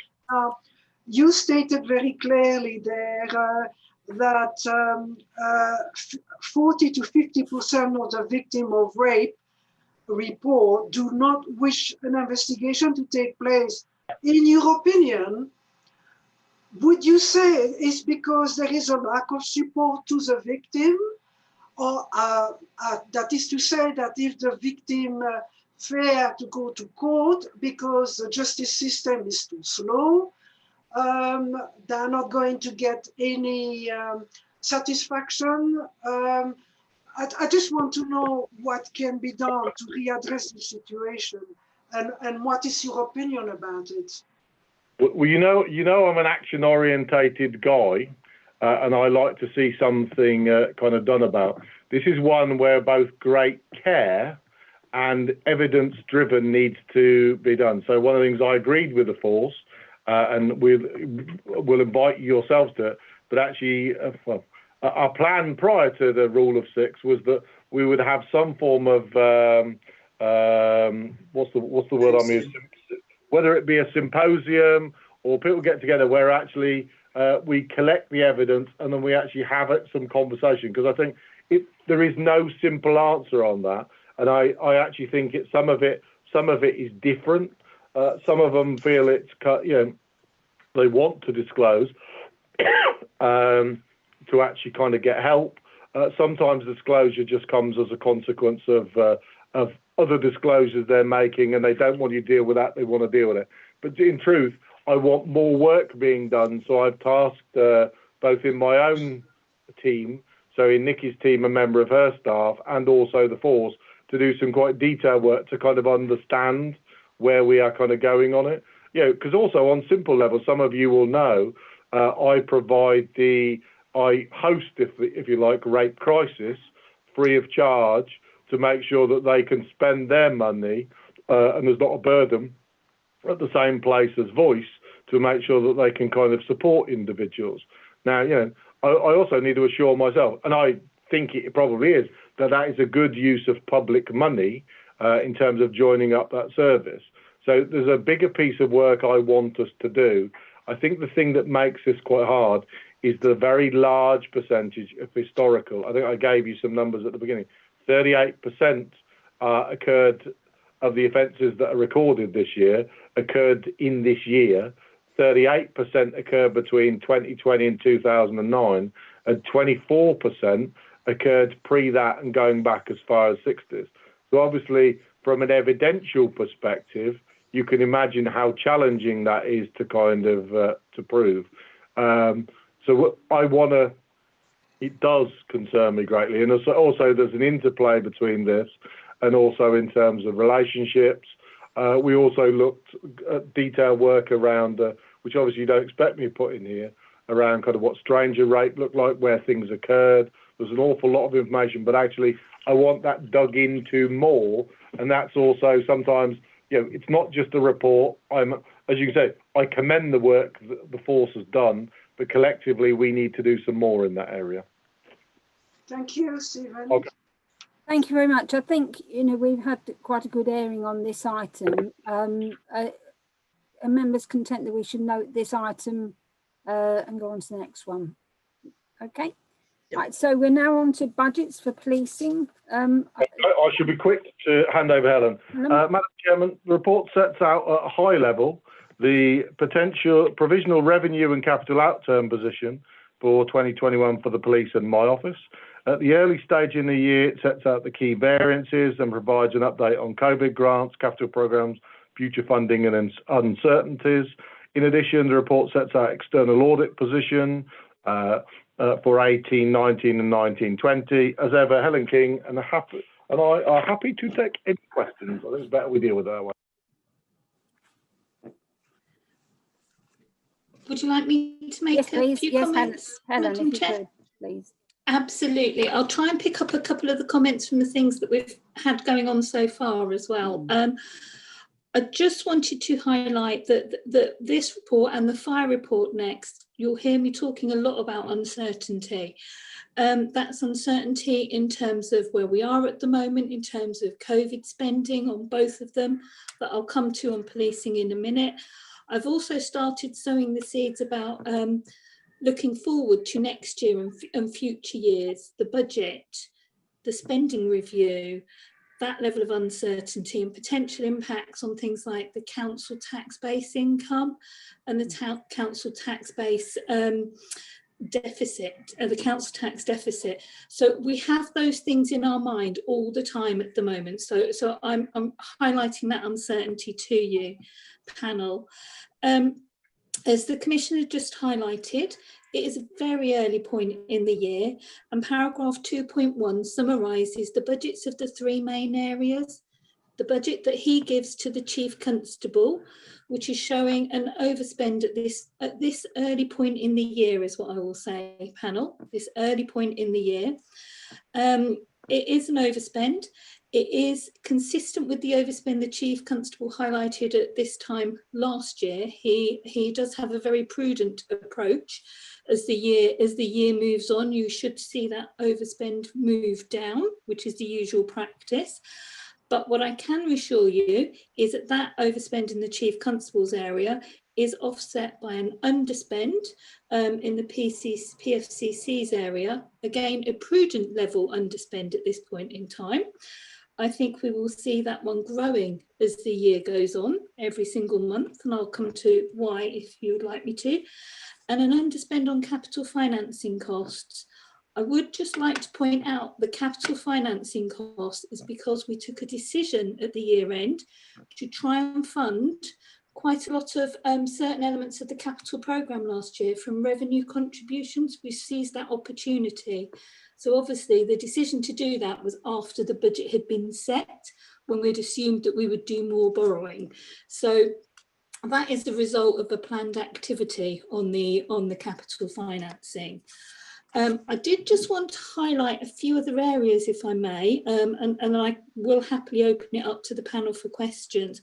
I did want to talk about COVID funding. When we met last in July, I think we were all quite concerned that the police had not had any funding towards COVID costs, any funding whatsoever, unlike fire and unlike local government and others. We were really quite concerned at that, and great cases were made to push that message with the Home Office and the government departments. And so recently, in the last few weeks, funding forces were able to bid for funding for medical grade PPE costs only. Okay, so not the total cost, and it had to be medical grade. So at that point, the force has been able to make a grant claim for 200,000 of those costs. But you can see from the report that that doesn't cover all of the costs. So representations are still ongoing. And it was just this week that I believe that there was a government announcement of a further £60 million that will be allocated, that will cover policing and local government. We are hopeful that policing can get its voice into that to cover some of those other areas, and we will do all we can to influence that.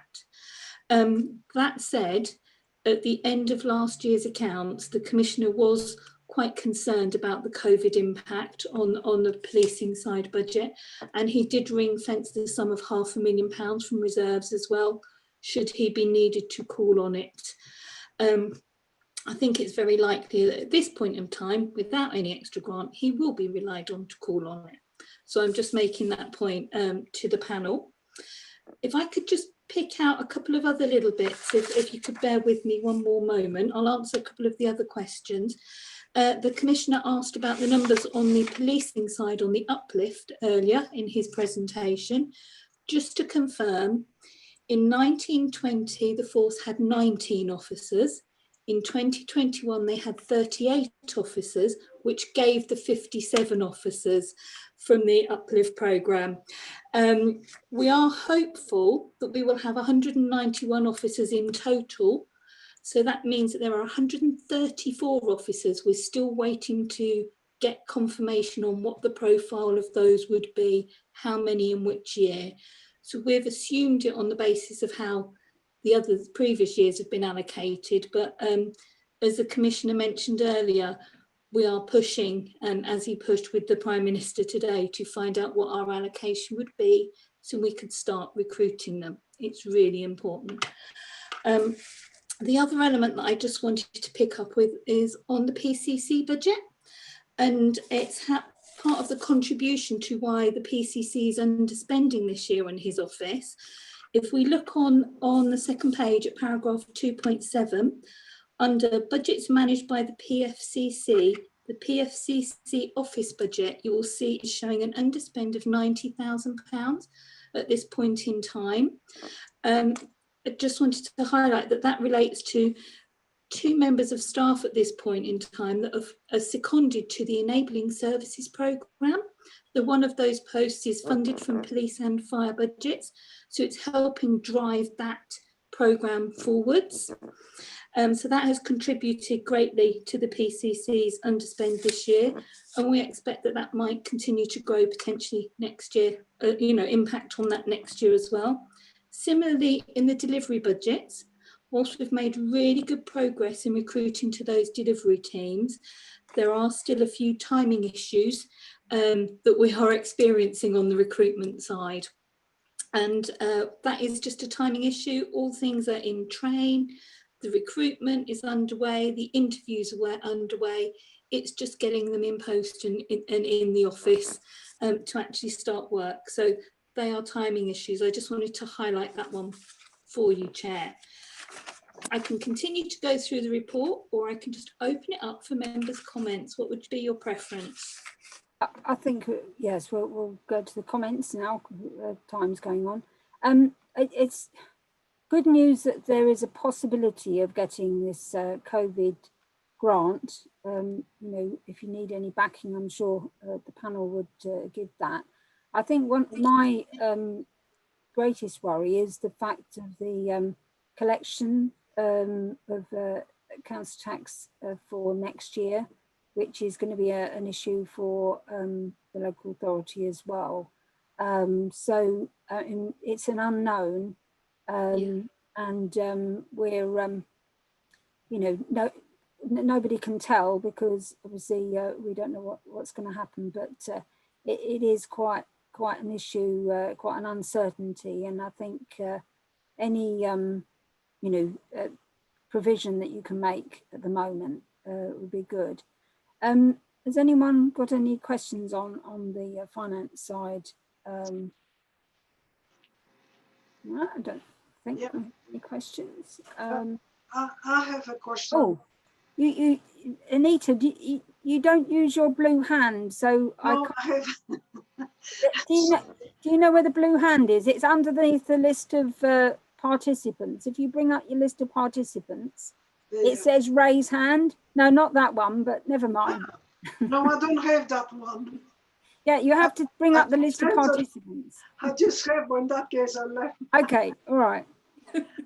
Okay, Helen. As I said to you earlier on, I would, after the meeting, I would like to communicate with you on very specific item, because otherwise we wouldn't have enough time. But very happy. the same question that the chair has indicated is that you have made a point to say that significant financial impact on council tax from this stream will be made. And already last year we did increase council tax, and I'm very much aware of the financial situation of the resident in Northamptonshire with the unemployment and the impact of COVID has been made. And so I'm looking at the various comments that you have made about funding stream, not perhaps meetings are objective.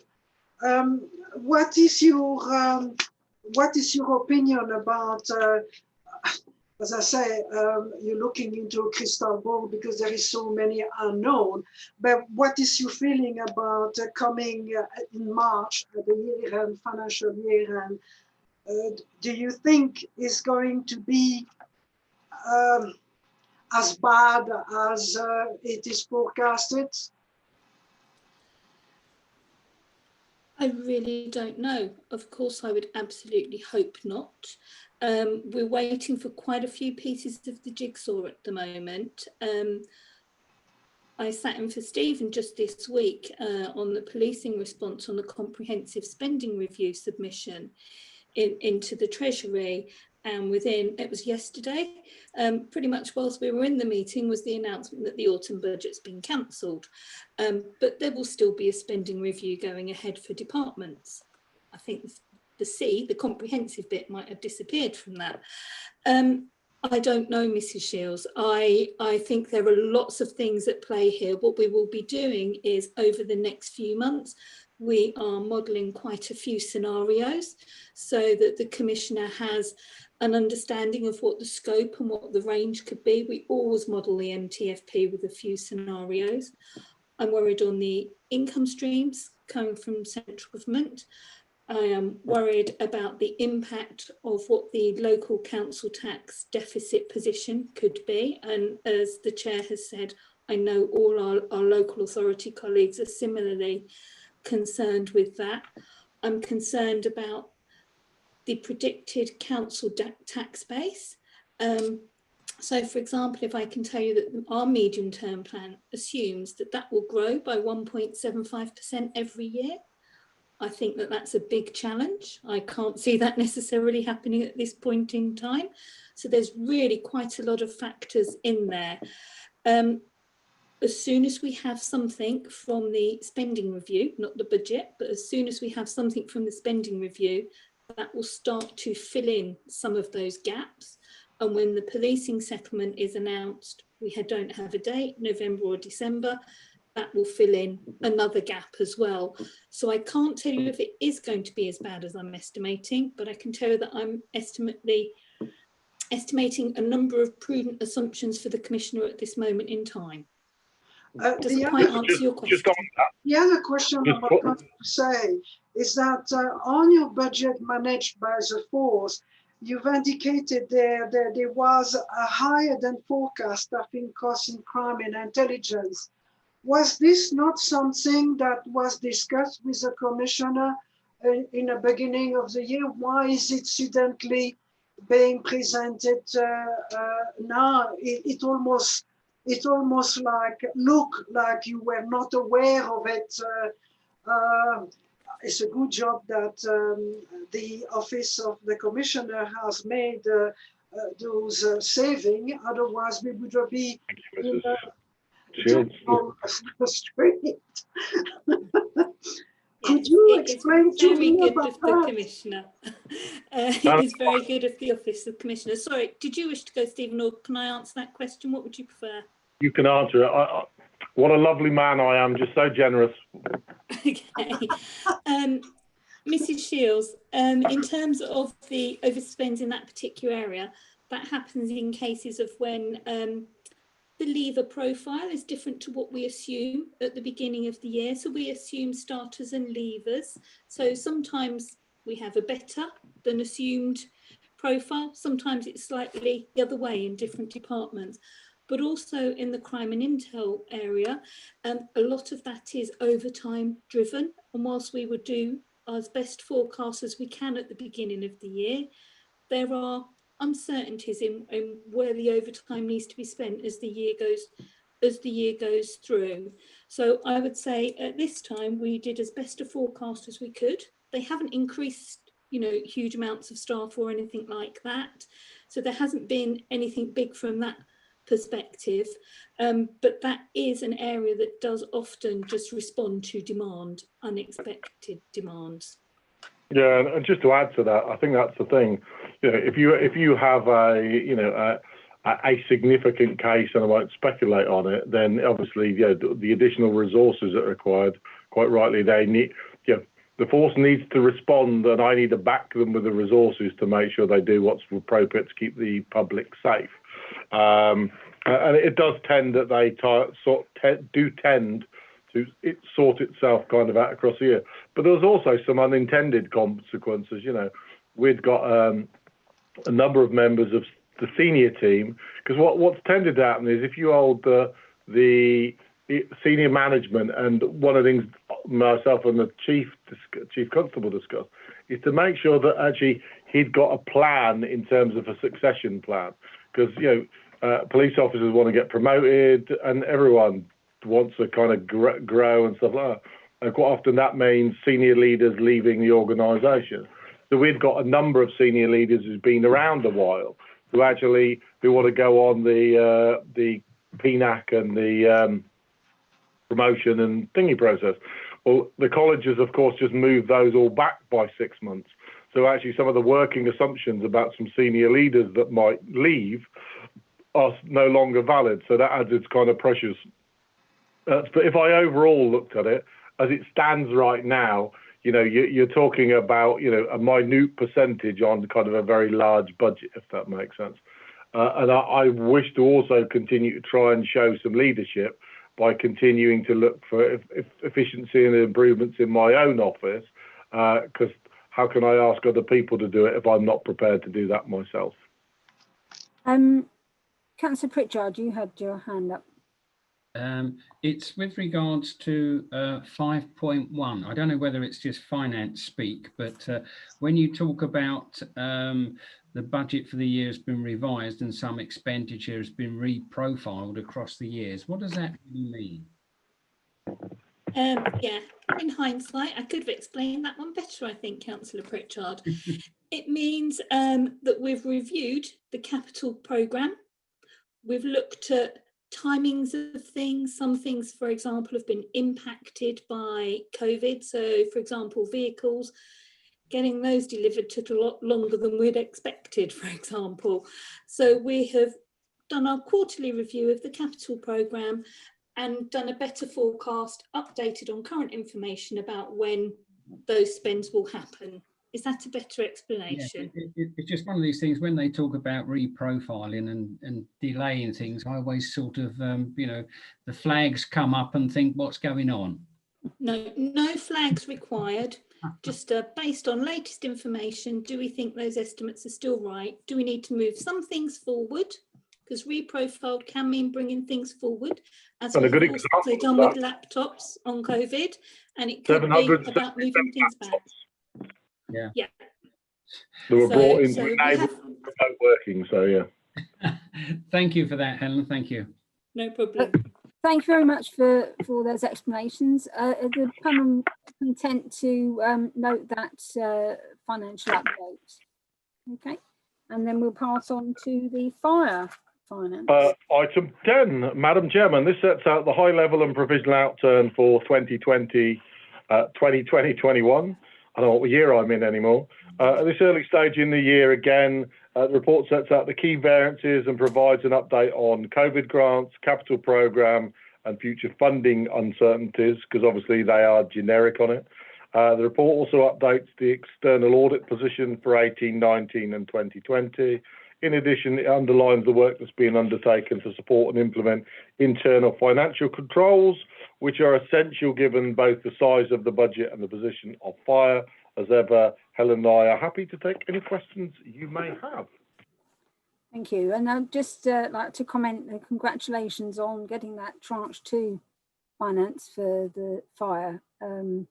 We said about the policing being challenging, but at least we are getting some for the fire service, and obviously that's where our financial sort of bit more unstable now, our starting position. So it is worth as a team, as a, you know, some people, and I'm not trying to make a point here, but actually, you know, as an office, the team has done an exceptional job in procuring extra money. The money's gone up so much lately, Mrs. King. I'm not sure we've dared tot it up. You know, at one point we were at upwards of 6 million. I think at the moment we're hurtling towards 8, and if we carry on like this, we'll be the other side of £10 million that we've brought into the county for extra kind of resources. So actually, and of course, as the old adage say, money doesn't grow on trees, does it? It requires kind of bids, being aware, connections, and all those things to kind of bring that money into the county. So, but I presume that tranche 2 is probably not going to actually. We're going to need more than that. I mean, you know, you've got is it 267 allocated still to be spent, but I imagine those costs are going to go up, especially if things are getting worse at the moment. I expect so, Chair. We have forecast that all of that 627,000 left will be spent. We do monthly returns to the Home Office. I should have said we do monthly returns to the Home Office on policing as well. But on fire, we have also been particularly influential in ensuring that fire don't just look back at the last month's what they've spent, but they've also been predicting what they would spend for the rest of the year.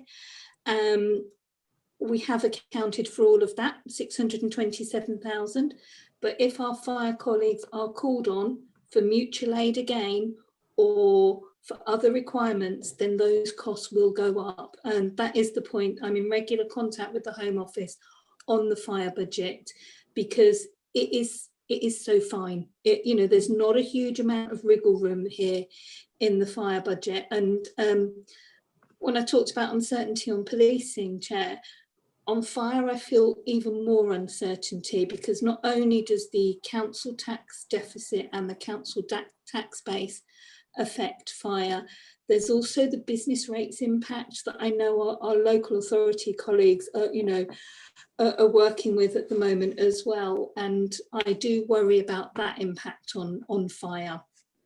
Add those elements to the fact that fire is still on its financial plan. It's still on its developing plan, as we were asked earlier in the meeting. We're still building reserves to a sustainable level that we feel gives us that comfort and the resilience. And we're still taking forward the capital programme, we're still investing in the service, but the envelope is only so big. So it is a challenge. The Commissioner mentioned one of the areas that is something very, very, one of my key areas, which is about making sure that the financial and internal controls and processes are also sound, because it's really important not only about building a good level of reserves, it's also important to make sure that we minimise that budget volatility, that we're really comfortable and assured with how they're managing their processes and their systems. And we've put in an awful lot of new processes, policies and systems with them, but they need time to embed. And so we will continue that work with them. But I can give you one good bit of news, panel, which is for fire, the 1920 external audit, the on-site or the virtual on-site work is very nearly complete. So it's made really good progress this year, and I am delighted, because that's another area of assurance that we need, that the Commissioner needs, to know that things are on the right track, and that the audit committee, I can see Anne in my bottom right hand corner here, that the audit committee can have to know that things are on track and heading in the right direction. So I realise I've gone off track there slightly. Do you want me to open up for questions, Chair, or would you like me to pick any more parts out? Any questions from anyone on the panel? Yeah, I do. Anita. Yes, Helen. On looking forward, yes, your 6.2, you say that the need to identify for additional base funding to address key area for the fire service. Could you expand a little bit on that? Okay. In general terms, the fire service have had 3 grant allocations this year, very much in response to the Grenfell area, and that's across all of the fire authorities.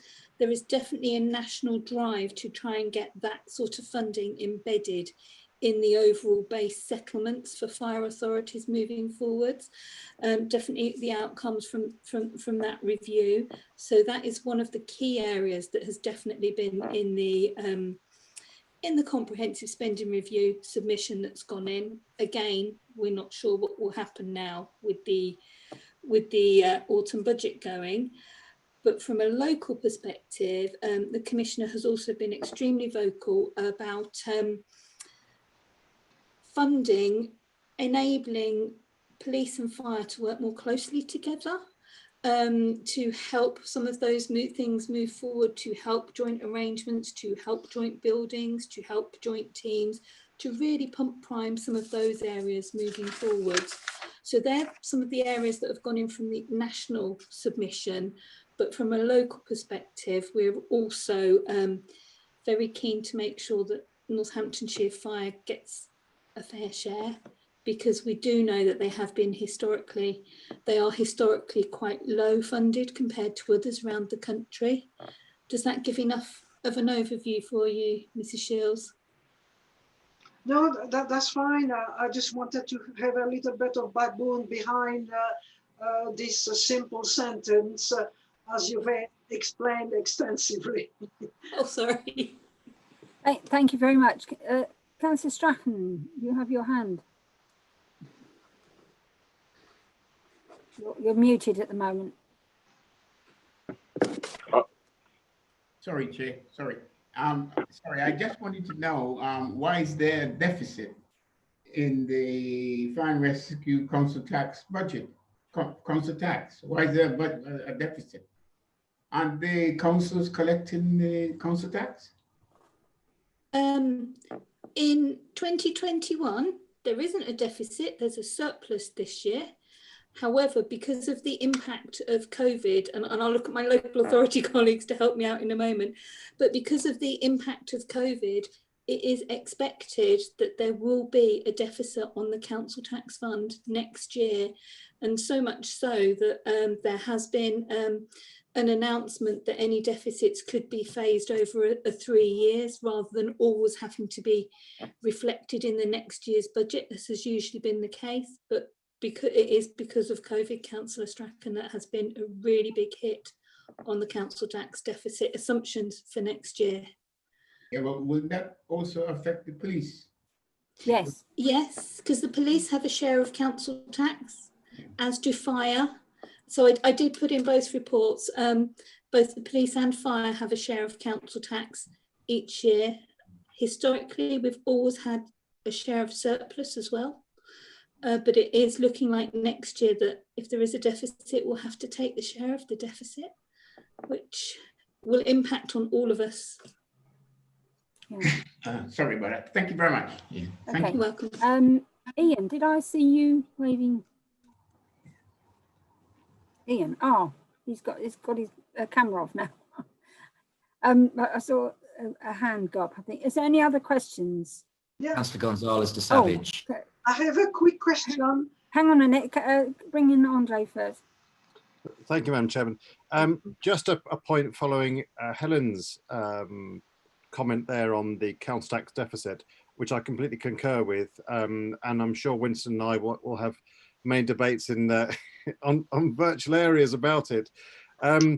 Clearly, it is a tough time, and yes, there will be deficits, and this has been factored in. But From a blue light perspective, Helen, out of interest, do you know, or have you already made an approach? I'm sure Stephen would have done so in many conversations anyway, but have you, Helen, from a financial perspective, made an approach in terms of building a case that from a blue light perspective, we do need some additional government funding to possibly plug the gap? I say that because quite clearly from a frontline perspective, there were no reserves obviously passed over with the fire services, we know, with the government's arrangements. And therefore we are in a different position. It is an exclusive position. And I would have thought that it's a very strong position for having additional government underwriting. I'm not suggesting support, but underwriting in that respect to build up for the deficit, which could otherwise affect clearly frontline services at the time of greatest need. Okay. Let Helen go first. I'll comment. I'll go first. We are taking every opportunity we can to feed this in, Councillor.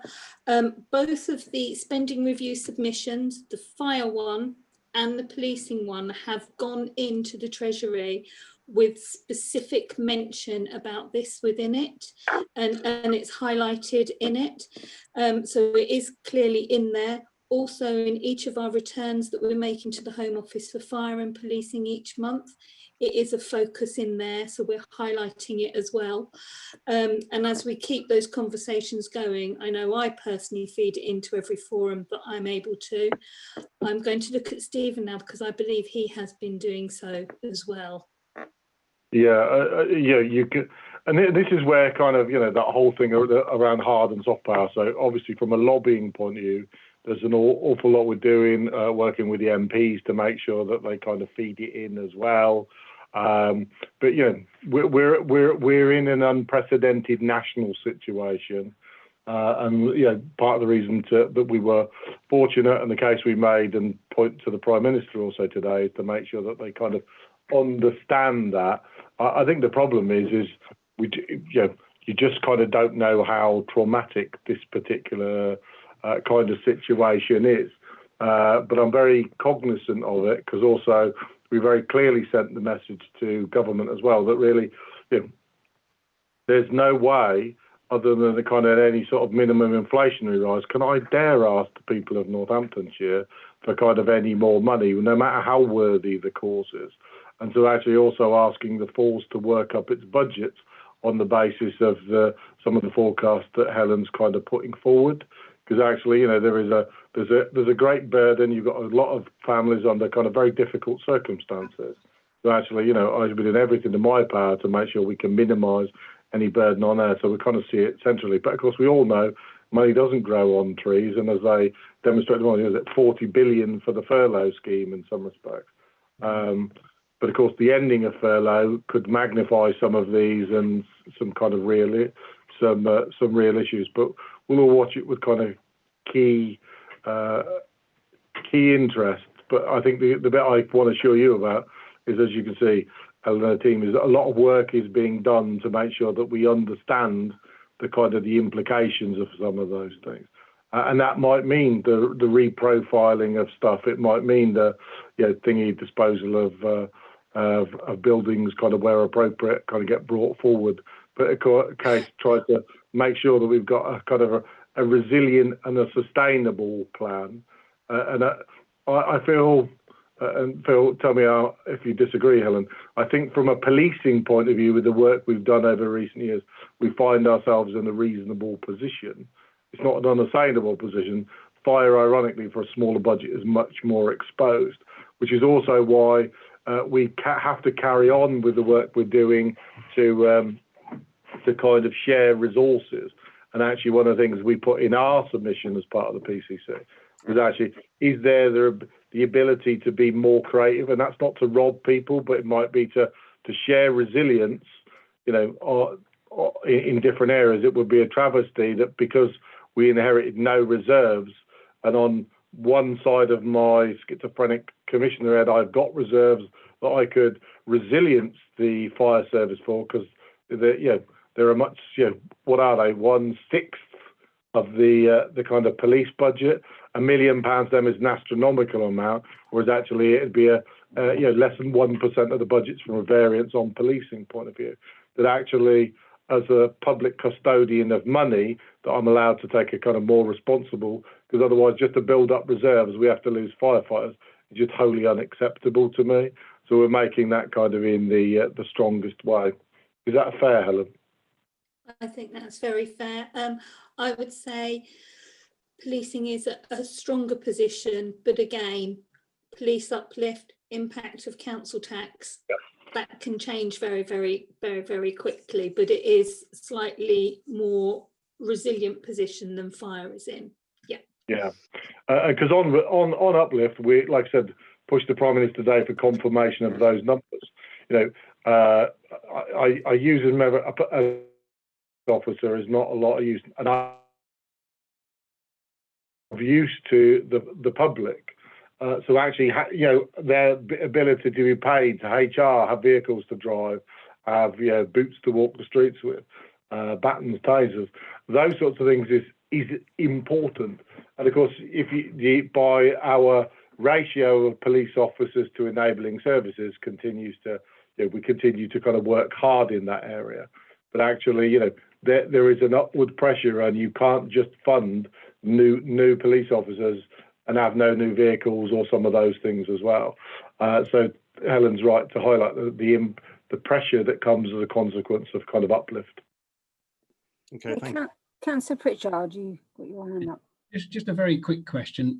When you look at, as you say, the demands on the fire service at the moment, and also the financial position that the police are in, is there, and when you think now they both come under the responsibility of the Commissioner, can any funding that actually has been allocated to the police be transferred to the fire service? I think that's what Stephen was just saying. He was trying to get. Oh, was it? Oh, sorry. Yeah. The answer is no. We're asking You're for not some. Yeah. You're not allowed to, but he's lobbying to try and get that. I think. Perhaps not that I would want to. We're not into creative accounting round here, are we, Helen? Most certainly we are not, Commissioner. So not at this moment, Councillor Pritchard. There's been enough of that in this county. Thank you, Stephen. Okay. Right. Okay. In that case, then I think if we could note that report panel, and we'll pass on to the Joint Independent Audit Committee annual report. And Madam Chairman, Anne, are you still alive out there? You are. Gosh. I am. I'm sorry, you've been left till last. Madam Chairman, as panels know, the Joint Independent Audit Committee supports me and the Chief Constable and our statutory officers in ensuring that effective governance arrangements are in place and functioning efficiently and effectively. The committee plays a central role in helping me to hold the Chief Constable to account, as well as providing critical oversight of the work of the OFPCC.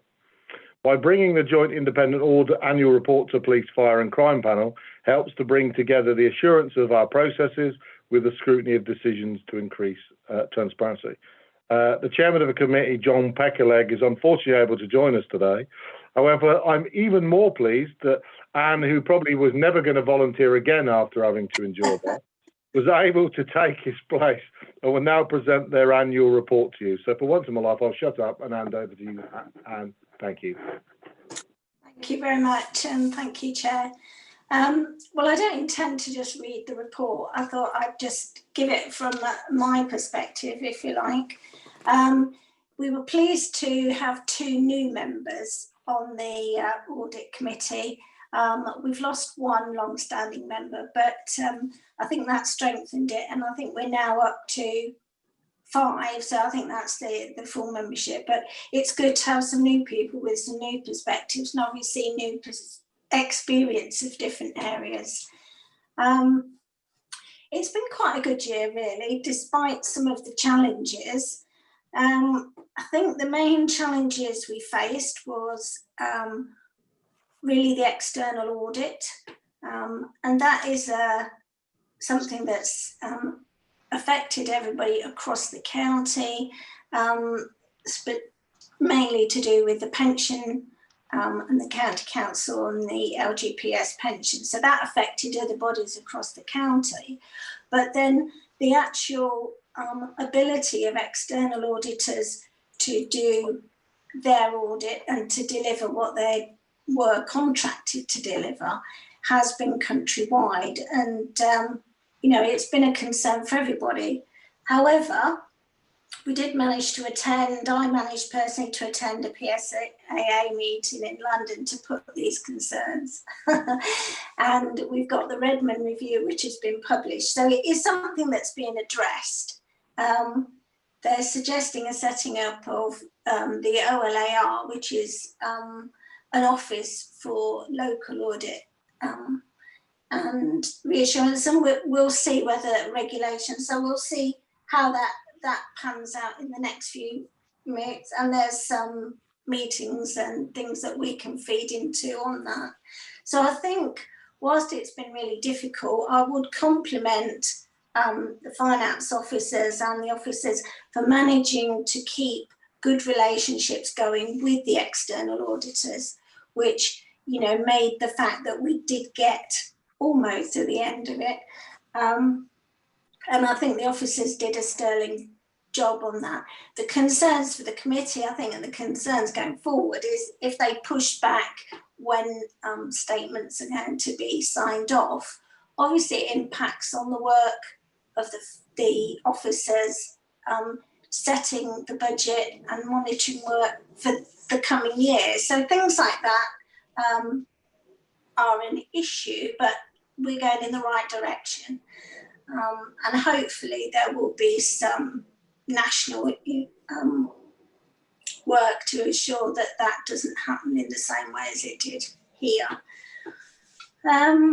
The other thing we looked at was MFSS and how issues are of that and how that's panning out. And I think we've been really pleased. I spoke to some officers and, you know, I think we're really optimistic that the direction of travel is right. There's improved governance, I think, and there's an agreed strategy.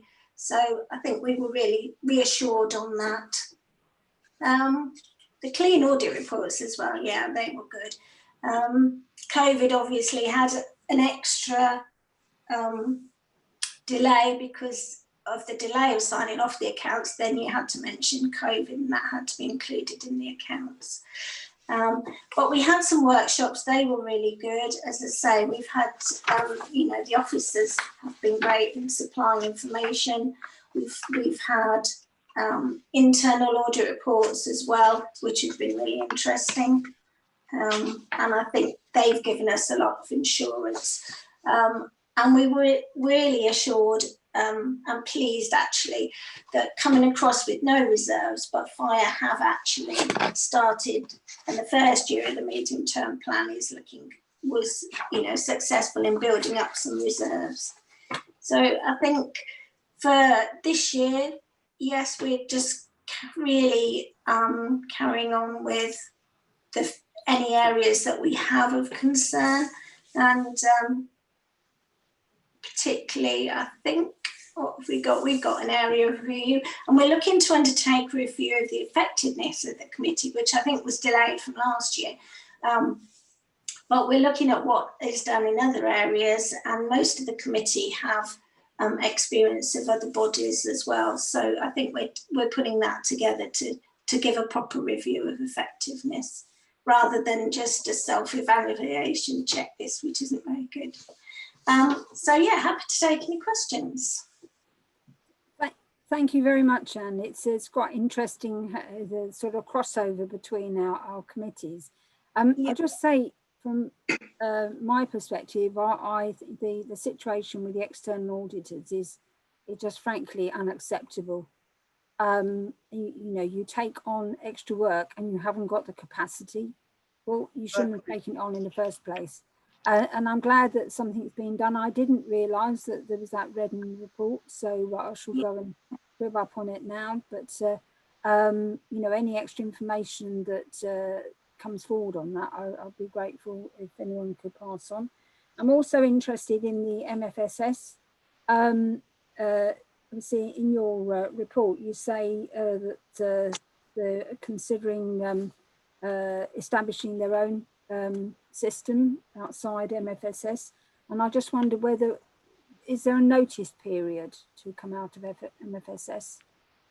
Could you deal with your questions to Anne, and I'll answer MFSS Oh, in a right. minute. Okay, that's fine. Yeah. Yeah. So, you know, just very, you know, encouraged by the work that you do and the thoroughness and the sort of detail, because obviously we don't see that sort of level of detail, and that it's really encouraging that we know you're there as well, checking all the details, and we don't have to. Any questions to Anne? No, I think you're getting off lightly. I can't see any hands, blue or otherwise. Stephen, did you want to come back about that? I've worn them out for you, Anne. Actually. Oh, no, we have one. Anita's decided. Yes, I quite agree with the chair comment about the ineffective work that well, fail, I should say, the external audit. I mean, lesson to be learned, you said. Is there a clause in a specification when you went in contract with Ernst Young that compensation should be given to for not fulfilling their commitment to submit? I mean, that is something that should be in a specification. Certainly in the private sector, if you do an audit and you say you're going to complete by such a date, and that is not being completed. And here we're talking about 2018, 2019. I mean, this is... I don't think anyone's going to agree with you around here. I think Helen and Anne are going to comment on that. Yes, Anita, Mrs. Shields, we were as disgusted as you, and obviously it's not something that, you know, has ever happened before. The difficulty for us, or for the locally, is that the contracts with the external auditors are actually with the public sector audit authority, and therefore any monitoring under the contract and, you know, timeliness, etc., is nothing that we can influence. So that's why we did go to a meeting in London, and I did very forcefully put forward, you know, our views on how this impacts on the organisation. But as I say, we don't manage the contract.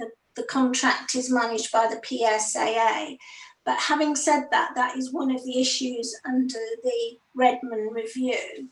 There are suggestions how to make that difference. So yes, there was nothing we could do. And as I say, the only thing we could do is maintain the dialogue, as Helen and her colleagues did, to ensure that the relationship continued despite the very trying circumstances. But it's nothing I've ever experienced. Yeah. Anne, can I suggest that the other things on negotiation to come for the future is that it's on the fees. I mean, you could negotiate on the fees by that, because I have not fulfilled that obligation and continue to be so, is something in which you could work on it. So like that, they also will have lesson to be learned on their side, not just you, you know, but there as well. Because why should you be carried account for their mistake? Yes, I think it's a difficult one, and I'm sure Helen will say that, because they're actually saying that the fees don't cover the work that is required. But it's a complicated one. It's countrywide, and as I say, at least there is some movement nationally.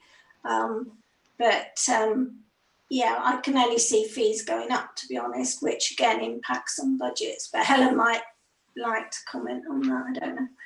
Yes, I'll happily comment. I was fiddling with whether to raise my hand or whether to just chip in. Is that okay, Chair? Can I just chip in? Yeah. Have I caused havoc? No. Okay. We couldn't agree more, Mrs. Shields, and I have to say thank you ever so much to Anne and the JIAC.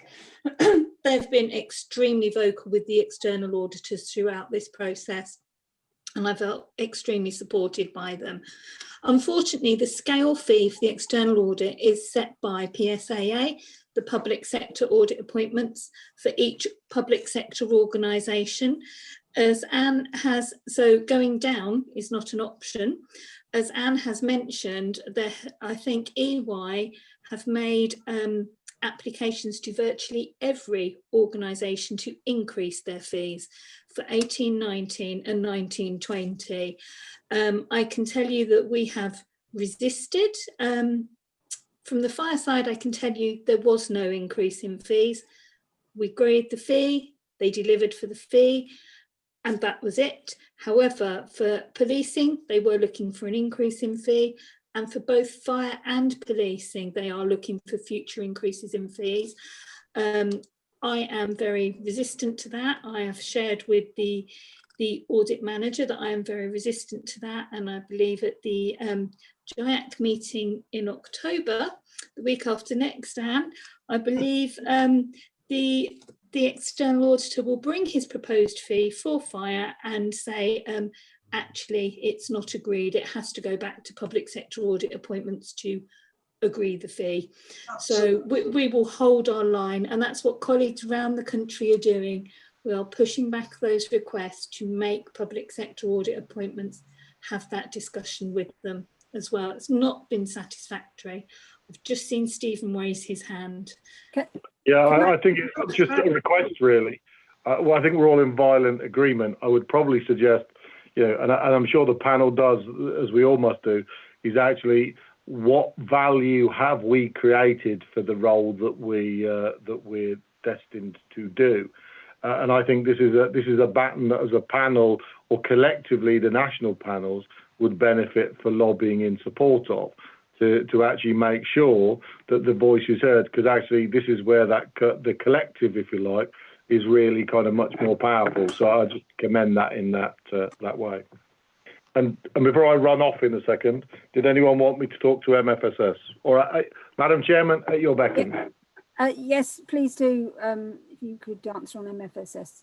Because we got some new NAT members, I'm not sure that everyone knows the history of MFSS. So MFSS is a multi-forward shared service. It was brought in, I think, in something 8 to 10 years ago. It was if you like, a partnership between Northamptonshire, civil nuclear policing, and Nottingham police, whereby it was designed to kind of create back office services around kind of payroll and finance. So in all sense, kind of makes good sense. However, it's never really, it seemed to have cost more every year. And despite one of the things when I arrived, it was having some trouble. We overinvested, if I might put it that way, to try and get it on its leg. They tried to use kind of Oracle Fusion, kind of upgraded it, worked in conjunction with Capgemini. The current relationship with them, we have given notice to them that when it ends in 2022, it will not be renewed. So actually, that thing and the 4 chief constables and the PCCs agrees to cease the current commercial relationships, and that was agreed in July. A work program which we have costed and funded is in place with the force to ensure that we bring that back locally. In some respects, that's timely for Northamptonshire, because we have both the combination of that from a policing point of view, the uncertainty about LGSS, where fire are kind of hosted, allows them to kind of bring back locally. And that's also some of the rationale that we put in place for the procurement of the Derby Close building, to enable us to kind of bring those. So in some respects, we have a more sustainable, locally delivered solution, which will, of course, need procuring. That may mean we can share a homogenous system, but the people that are the deliverers of it will be local. So I just want to kind of highlight that that's some of the rationale as we start to bring some of those people, that will potentially bring some jobs back and some skills back to the county, but also means, and ultimately, which is my ambition, cost effectively deliver. And quite frankly, you could have thrown any amount of money at it, and I think I'm not sure it had delivered. And I think particularly from a policing point of view, there was just no confidence in what the organisation was going to deliver, really. So no added value. So, if anything, it seemed to just be added cost, if you don't mind me saying, not added value. So, so Stephen, they've already been served that notice. Then you say in July. well, I think there's two parts to it. The important part is all partners have agreed at cease. There is some work about when we notify partners, which he says he's probably just said in a public place all over the thing. So I'm sure if I didn't know, they might know now. Oops. No, I think it cease. I don't know if they've been informed formally, but maybe they informally have been notified is probably the bit that I'm talking about. Okay, thank you. Okay. I'll just back to that EY question. Do we pay them after they produce the audit? I was just thinking, you know, this when they're so late. Presumably don't pay till after the event. They invoice quarterly, Chair, but I can assure you that I refuse to even consider giving a purchase order until such time as the audit for that year is started. Okay, so we do have to pay some of it as the audit work is ongoing, but we finish the final payment of the scale fee after they've completed the work. Okay, thank you. I just have a question on the terms of reference for internal audit. Do you think that the level of work that is to be undertaken by the internal audit will be achievable by the current staffing because of probably impact of COVID-19, maybe some staff being redundant? Do you know if this is achievable?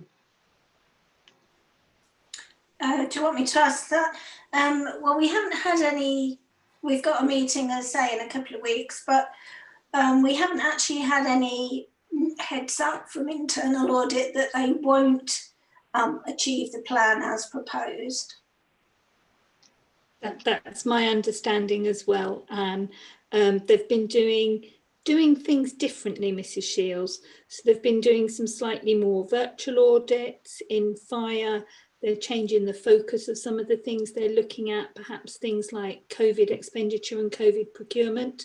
So they are still auditing, but like the external auditors this year, they're doing it slightly differently. Thank you very much. Panel, are you happy to note this report? Okay. Right, we have just one item left of business, and that is for the internal work programme. James, did you want to start? Thank you, Chairman. I'll be brief. So this sets out the latest version of the panel's work programme, listing statutory business, those items of business that it has chosen to include in the work programme, either with set scheduling at this point or as something to be slotted in at an appropriate time, and also related activities such as briefings intended to support the panel. The work programme isn't set in stone at the start of the year. It's reported back to each panel meeting with a view to reviewing and modifying it as may be necessary to ensure it's as focused as it can be on getting the best outcomes from the panel's activity. Just to highlight a couple of specific points before handing over to the panel. The panel's agreed to appoint a task and finish group to look at the future operation of the panel, taking account of national guidance, but also thinking about how the panel may operate in future once local government reorganisation takes effect and we change to 2 councils in the county. That working group's due to have its first meeting next Tuesday, with a view to achieving the timescale set by the panel of reporting back by the 10th of December. It's also been mentioned today that the proposed briefing session on policing demand and types of offence can be scheduled for immediately ahead of the panel meeting on the 10th of December, so that can be made more specific in the next version of the work programme. As I say, Chairman, it's a regular report intended to enable the panel to take stock and decide how it wishes to proceed. Happy to take any questions. I'll just notice, first of all, that the dates go out to beyond the new start to the unitary. So between the March and July, I would anticipate that there might be a change of membership of the panel, certainly in terms of the councillors. And so I think some training sessions will be in order in that time. I presume everyone else would agree with that. And the only other thing was on the briefings, we said a demonstration of the Pronto digital policing system. I don't remember that specific, the Pronto one, but we had said about digital systems, and I just wonder whether in with that as well, we could perhaps put other IT systems that will affect budgets, such as ESN, and perhaps Stephen will be able to update us, you know, at some future time of how that's progressing. Yeah, you've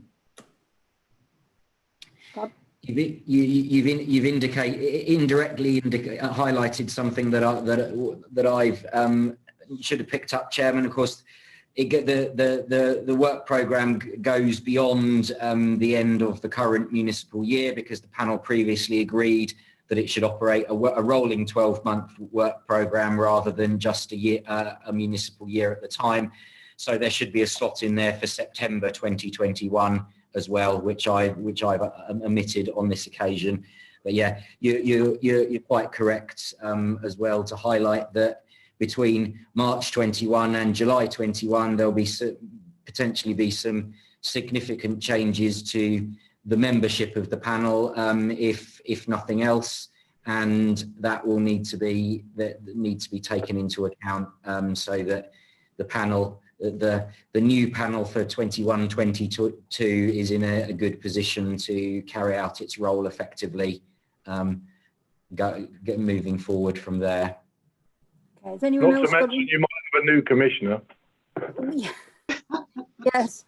Well, yes, we haven't mentioned that, but yes, we will be having elections for commissioner as well as for the unitary council. So, but I believe that we will still only have one panel, since we will have one police force and one fire service. So, unlike some other services that are being split.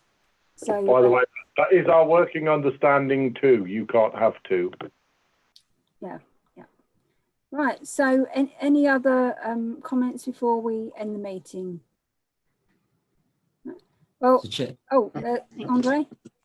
Thank you, Madam Chairman. Just a question there in terms of, obviously, those of us involved in local government and Commissioner will be having elections next year. The independent members, who are very important, obviously, of our panel, their involvement clearly is very much wanted and clearly encouraged. At what point in time, Madam Chairman, I mean, how long do they have effectively? I think is it the year? I mean, remind me, James. Is it? No, it's 4 years, and James will fill you in.